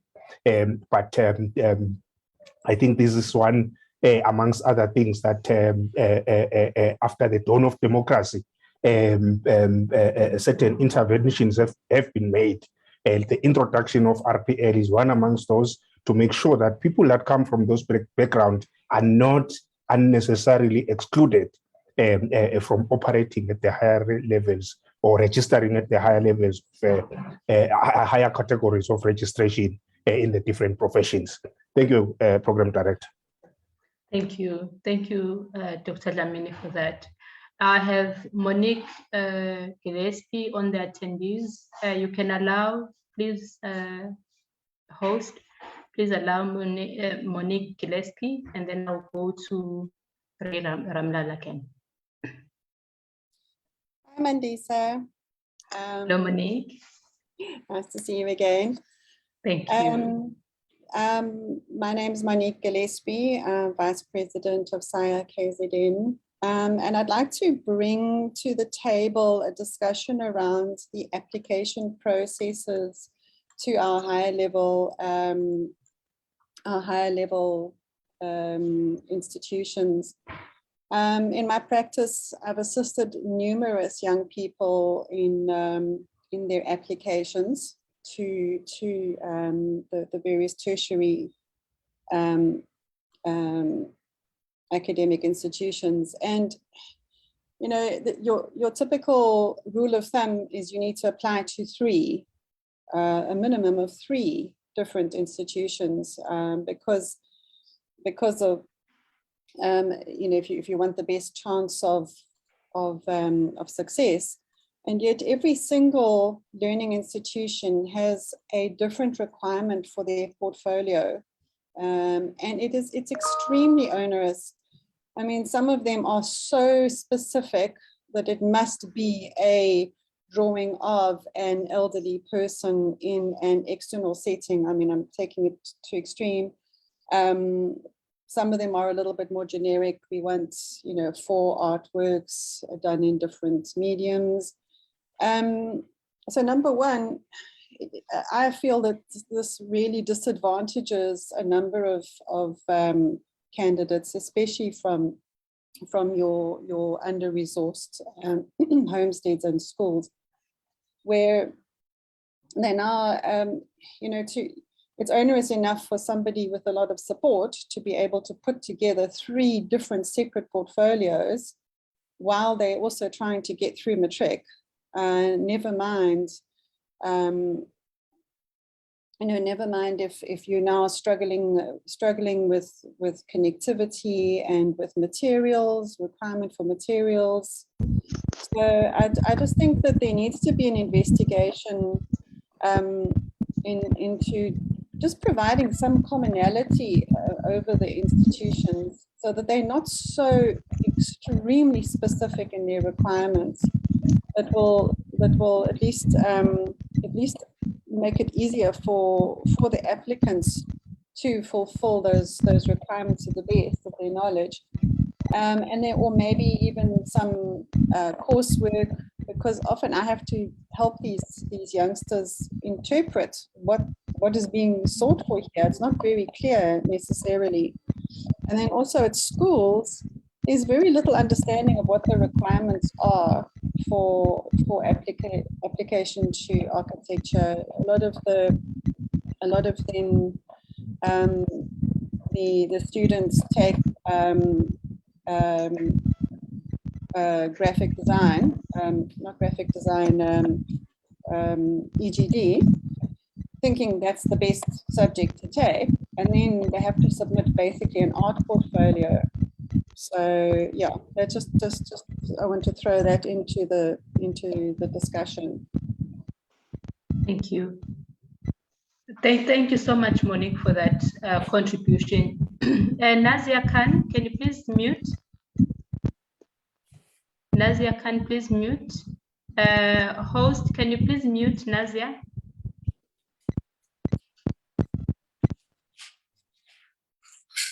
Thank you. Thank you, Monique, for that contribution. In the presentation that was done regarding education, this was mentioned regarding the efficient, inclusive, transparent student registration requirements. So you are spot on, and we will refer also these contributions to the Education Committee, because this is the committee that looks after these particular comments, and also how the architectural learning sites operate and the validation protocol. So thank you for that contribution. And then do we have any other hands? I need to see. Ore, your hand is up. Thank you very much, Mandisa. Thank you very much. I want to congratulate Simpiwa for talking about education and talking about bridging the way forward. I think it's very, very important. On the other hand, we have, whilst we talk about education, we should look at the muscle of the experienced. Would that ever be regarded as, secure education, good enough to develop our country? We've never had problems before.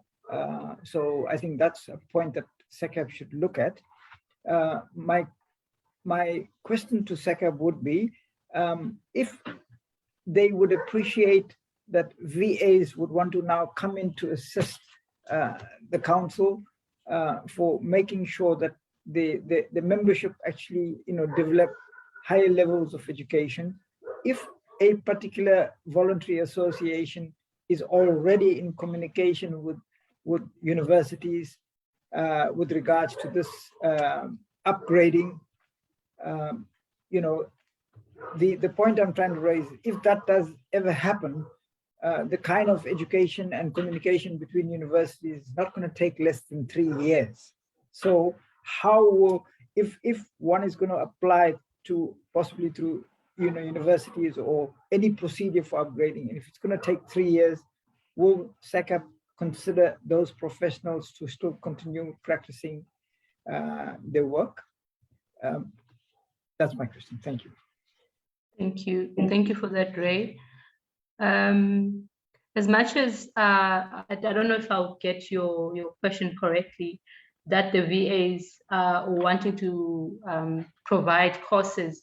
SACAP, I believe last year, made a call on institutions or on organizations or entities that can provide short courses, because with the RPL, you find that we have 10 competencies.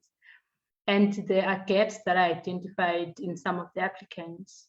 But the problem we had was that there were no entities or institutions that were providing modules that could bridge the gaps that were identified. So there are entities that have submitted to SACAP that have got either accredited short courses or courses that seemed to be, were deemed adequate by SACAP.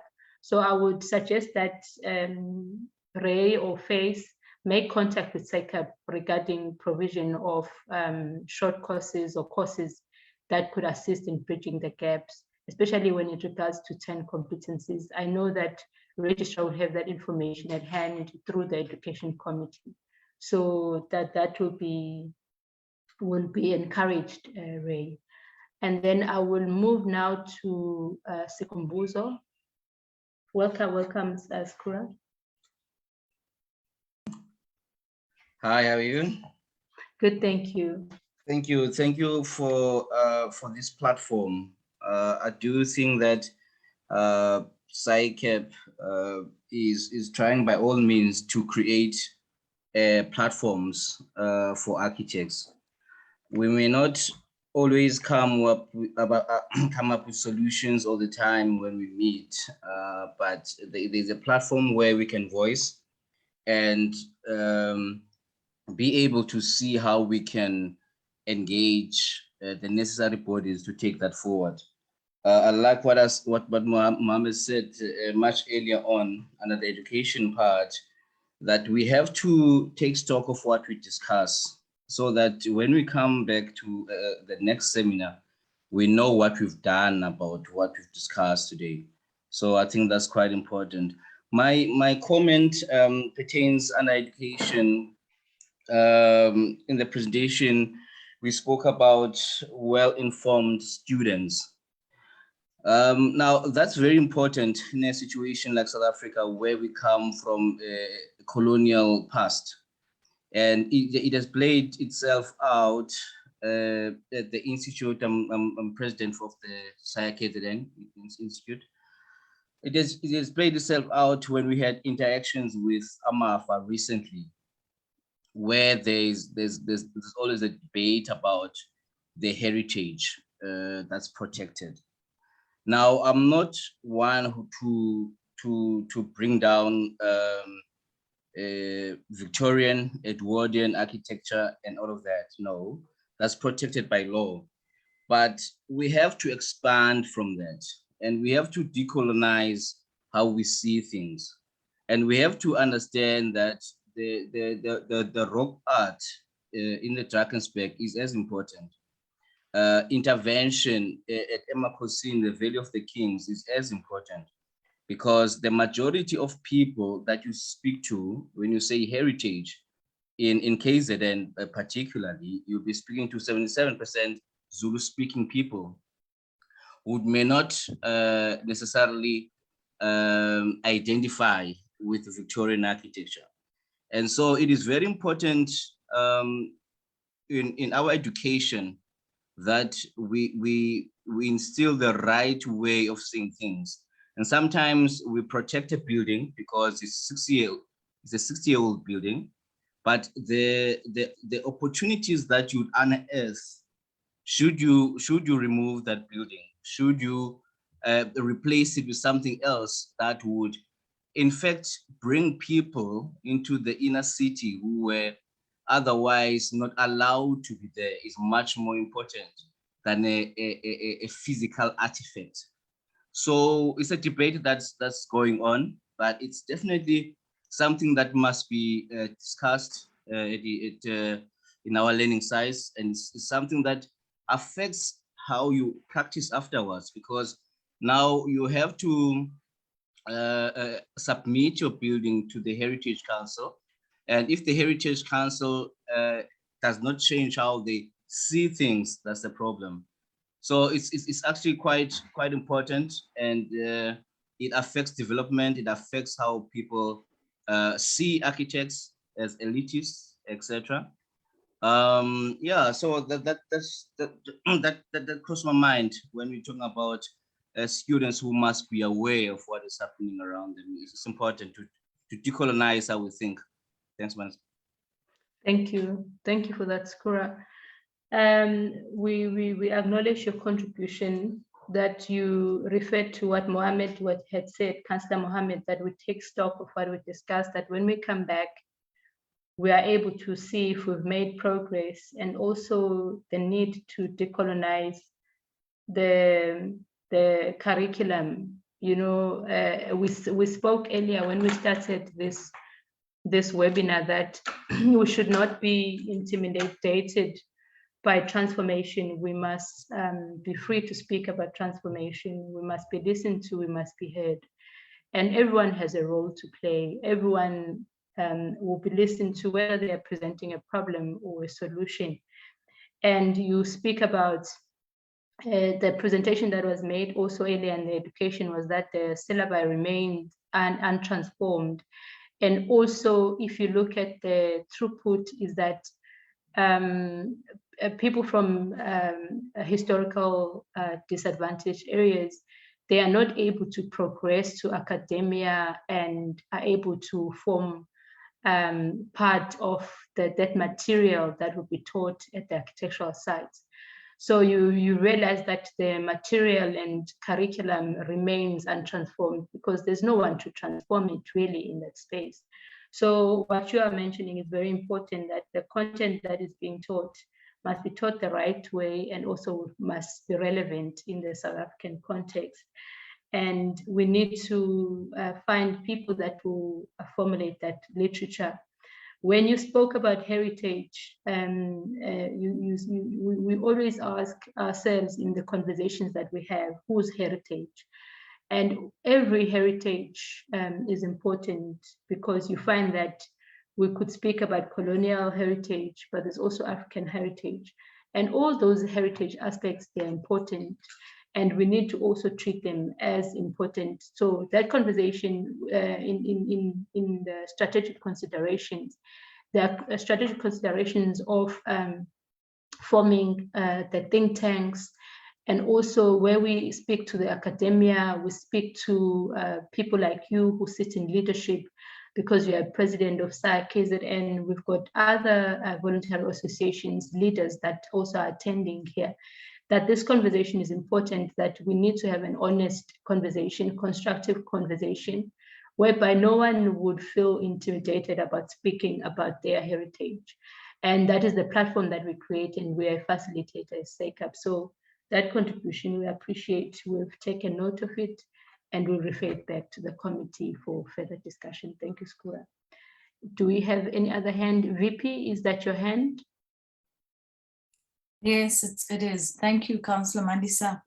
I am just going and harping on the point that Monique said earlier, because I am very passionate about, and I've always been talking about, that we need to make the change at the gates of the university. And I really appreciate the fact that she's saying that we need to change that system of creating portfolios, because it's impossible to go and recreate 3 portfolios for submission, as well as financially it keeps others out.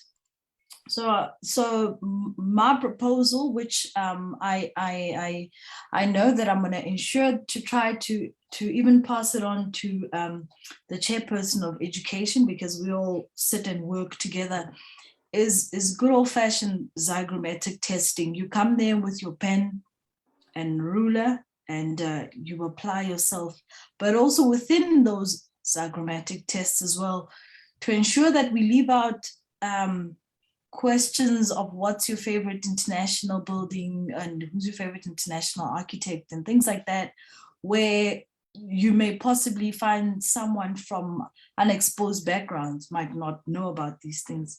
So Monique, I heard you as well. We heard you. I'm equally passionate about what you said, and I'm glad that you actually mentioned it, because we're able to, in fact, to pin it down now and to punt it forward with our chairperson of education. I feel we must really change that. Thank you, chairperson. Thanks. Thank you. Thank you so much, Councillor Tsabi. That's our vice president at SACAP. Thank you for that contribution. All right. Thank you. So I've got Lawrence Miller. Lawrence, you want to come in? Hi, everybody. Thank you for the opportunity.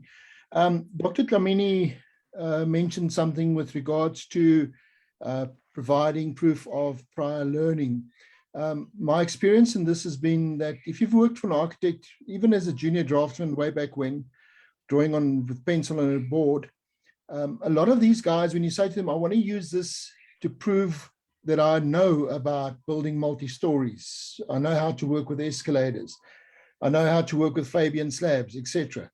Immediately, they'll tell you this is intellectual property, and they will not allow you to use that example. For example, recently, I think yesterday or the day before, we had a thing with regards to sustainable development that SACAP presented. And I was involved in a project in Mozambique where we used local materials. And this is some time ago, it's probably about 8 years ago, where we were going to weave with leaves and using local timbers, which would have been a brilliant thing. But that architect will not allow me to use any of those examples. And these are things that I physically designed, researched, and actually drew. So, you know, whose intellectual property is it actually? Because you're a practice doesn't necessarily mean that, in my view, that you can actually claim the intellectual property if it was designed by one of your juniors. But I understand that a practice needs to protect its rights and so forth. And then the second thing that I wanted to ask, Mandisa, you mentioned about the courses that you guys and the VAs that you guys have looked at and are approved. If I look at SACAP's website, it only lists the universities. It doesn't list some of the other institutions. For example, I've recently done a lot of courses with Ugreen in Brazil on sustainable design, and their courses are brilliant, but it's not recognized by SACAP, so you don't get any CPD, although everything, in my view, should not go about CPD. It's about the knowledge. You need to get the knowledge because the knowledge is key. That's where you start designing clever and where you start designing sustainably, and it's for benefit of the environment. Thank you. Thank you. Thank you for that, Lawrence.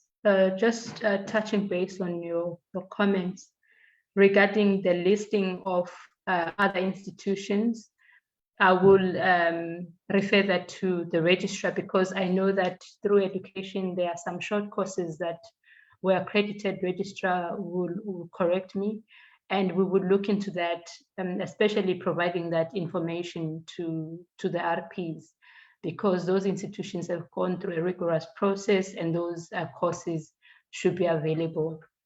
And the second one, you spoke about the course that you did that could not be accredited by SACAP. We've had a number of RPs who would submit a CPD certificate that I've attended, but you find that it's not recognized by SACAP. And what the advice we've given before is that before you attend the particular course, you should alert SACAP, and then also alert that particular institution or service provider that they should apply for accreditation, either through a VA or SACAP, so that when you attend, you can actually use that particular certificate and it can be accredited for the CPD at SACAP.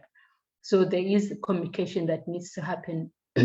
You also refer to the intellectual property and information. If you've been working for a company and you are denied to use your information because you are told it's not yours, it belongs to a company.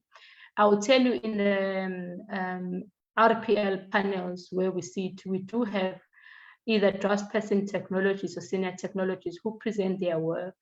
At times, they don't have all the material when they come and sit for assessments. But we find that during the interview, the actual assessment, we can pick up on a person who knows what they are talking about. There are instances where some people have been given exercises different from the evidence that they produced, whereby they are able to convince SACAP that they know what they're talking about. So there are always avenues whereby SACAP meets the applicant halfway. If you know what you're talking about, you want to apply for RPL, you've got evidence.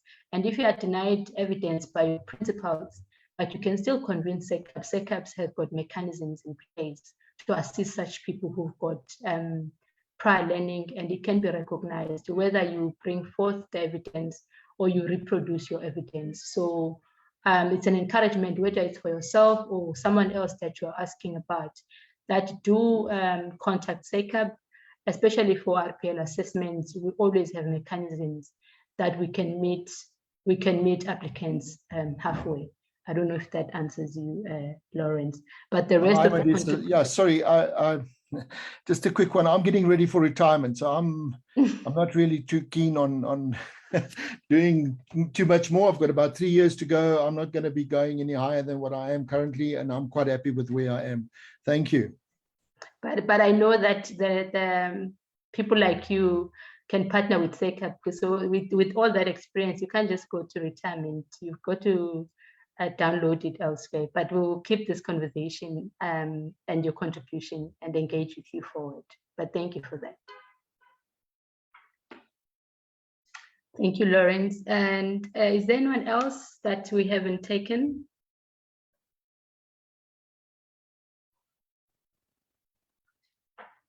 All right. I believe we've come to almost the end of our sessions. Then we will now be moving towards the closing. I see raised hand and Letsabisa's hand could be old hands. I don't know if I'm assuming correctly. I will then, yes. Thank you, Mandisa. I think I just want to congratulate you in the day's presentation, the president and the registrar, and basically the input that you've put forward. And we believe from the platform of faith, you know, that there should be no chastisement, you know, equality in human society should be recognized and given our human culture to the fullest respect. It continues, you know. So survival, because in government has no laws where parents, you know, are governed to have, you know, a number of kids. So the point I'm raising here is, whilst we have SACAP and the leadership that is, you know, providing good mechanisms for a way forward, at the same time, our earlier speaker says, you know, the one I admire him, he says he's also going in retirement. SACAP, you have indicated that yes, SACAP needs people like that. So are there many faces, you know, that are of the same caliber that should be given some special, you know, dispensation rather than going through an RPL, because from what we understand or what we can see is, you know, if you've got the experience of 30 to 40 decades of experienced people, they should just be left in for a couple of years without being disturbed. Thank you. Thank you so much. We're just going to now go through the closing remarks. Thank you, Ray, for that. Thank you very much. We'll go through the closing remarks of the VAs that are present, and then I will allow our Vice President to have the closing remarks for the webinar, and then we will close for the day. On the attendees, yeah, it was just Lawrence, and then, okay. Yes, can we please open up for closing remarks from the voluntary associations present, as well as panel members that are present? And then to our VP, I will give it over to you for your closing remarks. Maybe you can wrap up for us just after the closing remarks from the VAs that are present. I will see by the show of hands those who want to submit any closing remarks as the VAs, and then we'll go towards the closing.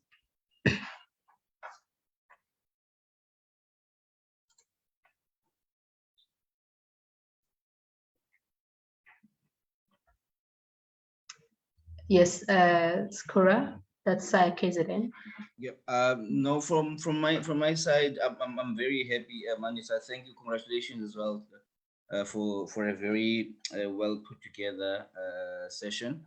I think my only emphasis is to just make sure that we capture everything that was discussed. I think it was such a rich discussion, to capture that so that whether we circulate prior to a next session or at the next session, but so that we know that what we discuss, we can take to relevant bodies and we actually implement.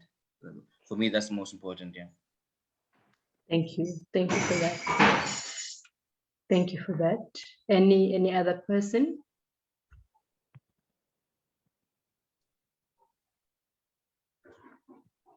Nazia Khan. Thank you, Man. Thank you for inviting us on this platform to give some opportunity to speak. I would like to thank SACAP for inviting us. I'll make just one point with the special dispensation and the LLC. If the time for that can be extended for another year, given the time right now at COVID, I think some other speakers also mentioned that they cannot afford like SACAP fees, and then you get voluntary organization fees, and now it's this special dispensation that we have to pay for. It's really difficult. So if SACAP can extend the time for this, the professionals will really appreciate that. And this webinar. Thank you. Thank you. Thank you. Thank you, Nazia. We'll take that forward as a submission. Thank you for that. Bobby Pillay. Thank you, ma'am, for allowing me. Firstly, I would like to thank the president and the members of SACAP to giving us this opportunity to express our views. I think most of the panelists that contributed towards this occasion was very, very informative. And I think we have to have more such discussions and engagement with SACAP in order to move forward. And at the same time, to empower especially the request that was asked by SACAP for our female professionals. And thank you very much once more. And I'm from FACE. Thank you very much.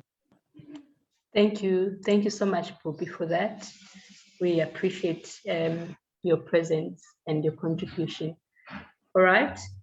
We see all the notices that are here. Ivona, please come in.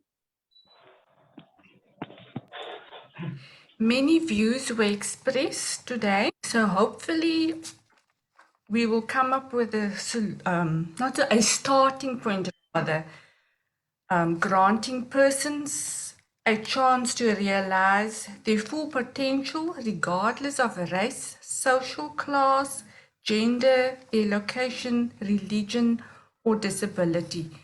So I just want to say thank you to Mandisa for chairing the meeting, and thank you for SACAP for taking the initiative for arranging today's program. Thank you. Thank you. Thank you very much. Thank you, Ivona. And even as I'm about to hand over now to our Vice President, I also want to mention that there has been a request for the presentations that were done here. We will make sure that those presentations are available to all RPs. We will send them through. There has been a mention that may we share the questions and the contributions. We will formulate an approach and a response as SACAP, and we will share that information that has been discussed here. And the way forward is that we have presented the strategy is for the VAs and the RPs to go back to constituencies, scrutinize and give us feedback, but start working on the programs and activities that support transformation. SACAP is available to support. And then, so that will be our communication going forward. All the contributions that pertains to other committees, we'll refer them back to other committees and council for decisions. And then I would like to hand over to Councillor Letabisa Shongwe, our Vice President, to render the closing remarks for this webinar.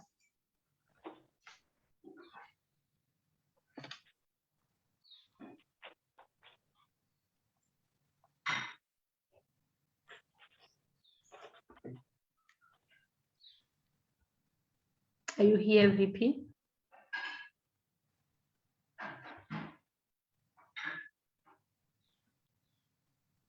All right, I don't find VP here. Dr. Lamini, are you here?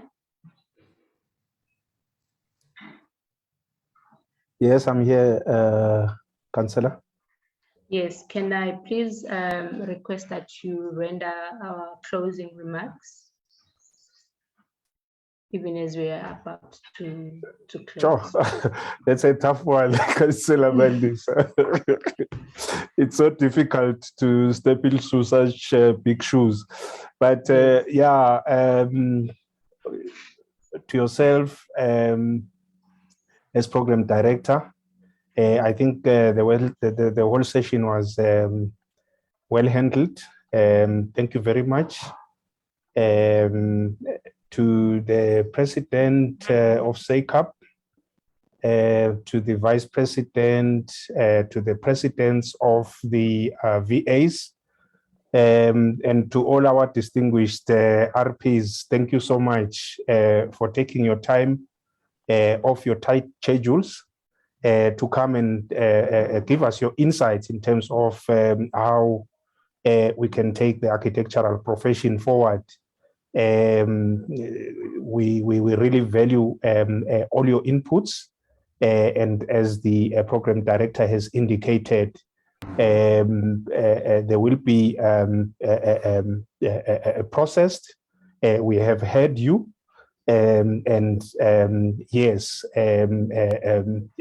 going forward, I think we will be having further engagements that will really make it a point that all the inputs that were put forward here, they are implemented. That's the only way we can take the process, the transformation project forward. And like the program director indicated, everybody has got a stake here. When we talk transformation, I know it's a very sometimes uncomfortable topic. Some people, they feel that perhaps it's going to translate into them being without work, but that's not the intention. The intention here is that there's so many opportunities out there, and we believe with the RPs that we have and the caliber of professionals that we have, everybody can get an opportunity, number one, to establish themselves within the architectural landscape, and also to grow, because sometimes those are the kind of opportunities that especially people that come from previously disadvantaged backgrounds find themselves struggling to tap into. So government has come up with a number of initiatives, and RPL, amongst other mechanisms, and all other mechanisms really that we've touched upon as part of this session. They have been designed to make sure that while we sustain or keep the legacy of what we have, we also uplift people that previously were included from fully participating within the national architectural landscape. So thank you very much to one and all. We really appreciate all your inputs. Enjoy the rest of the day, and all enjoy your weekend. Thank you very much. Thank you so much, Dr. Dlamini, for those closing remarks. We truly appreciate. And to our panelists, the attendees, we know that we were asking about CPTs. Your name has been, your names are acknowledged. I know that the host has a way of knowing who was there, and the CPTs will be distributed as such. And as we had said, that SACAP is open for communication. SACAP is very responsive. We have in our midst the registrar that we want to thank the Council of SACAP, as Dr. Dlamini had said. The registrar, our head of administration, is Registrar Toto Fuduli, Advocate Toto Fuduli. We thank you for your support and your earnest in making sure that we are a success as SACAP, because we are not there every day.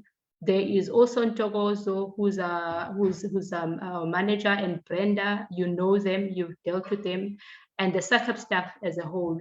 We have a service standard. We have turnaround times of when we respond. We are always on call. We are always at your service. I know that we don't thank SACAP enough, but we just want the RPs to know that you are in good hands. So the webinar now is closed, and thank you everyone for attending. It was informative, it was exciting. Even when we were preparing for this webinar, it can be intimidating talking about transformation, but we adopted a stance that we will not be intimidated, because it is in our everyday life and we have to talk about it, we have to deal with it. So this is our thanks, and my thanks also as a program director. I really appreciate and honor you for attending, and honor that I can serve the industry and serve SACAP. Thank you so much. The webinar is closed.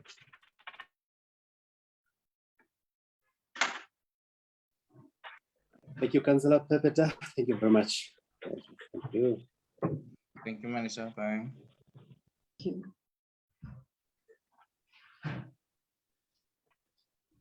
Goodbye, all. Thank you. Bye, everyone. Bye, bye, Ivona.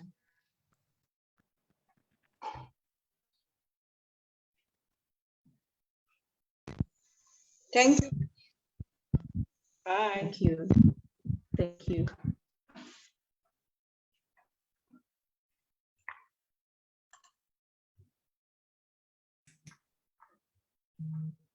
Thank you. Thank you.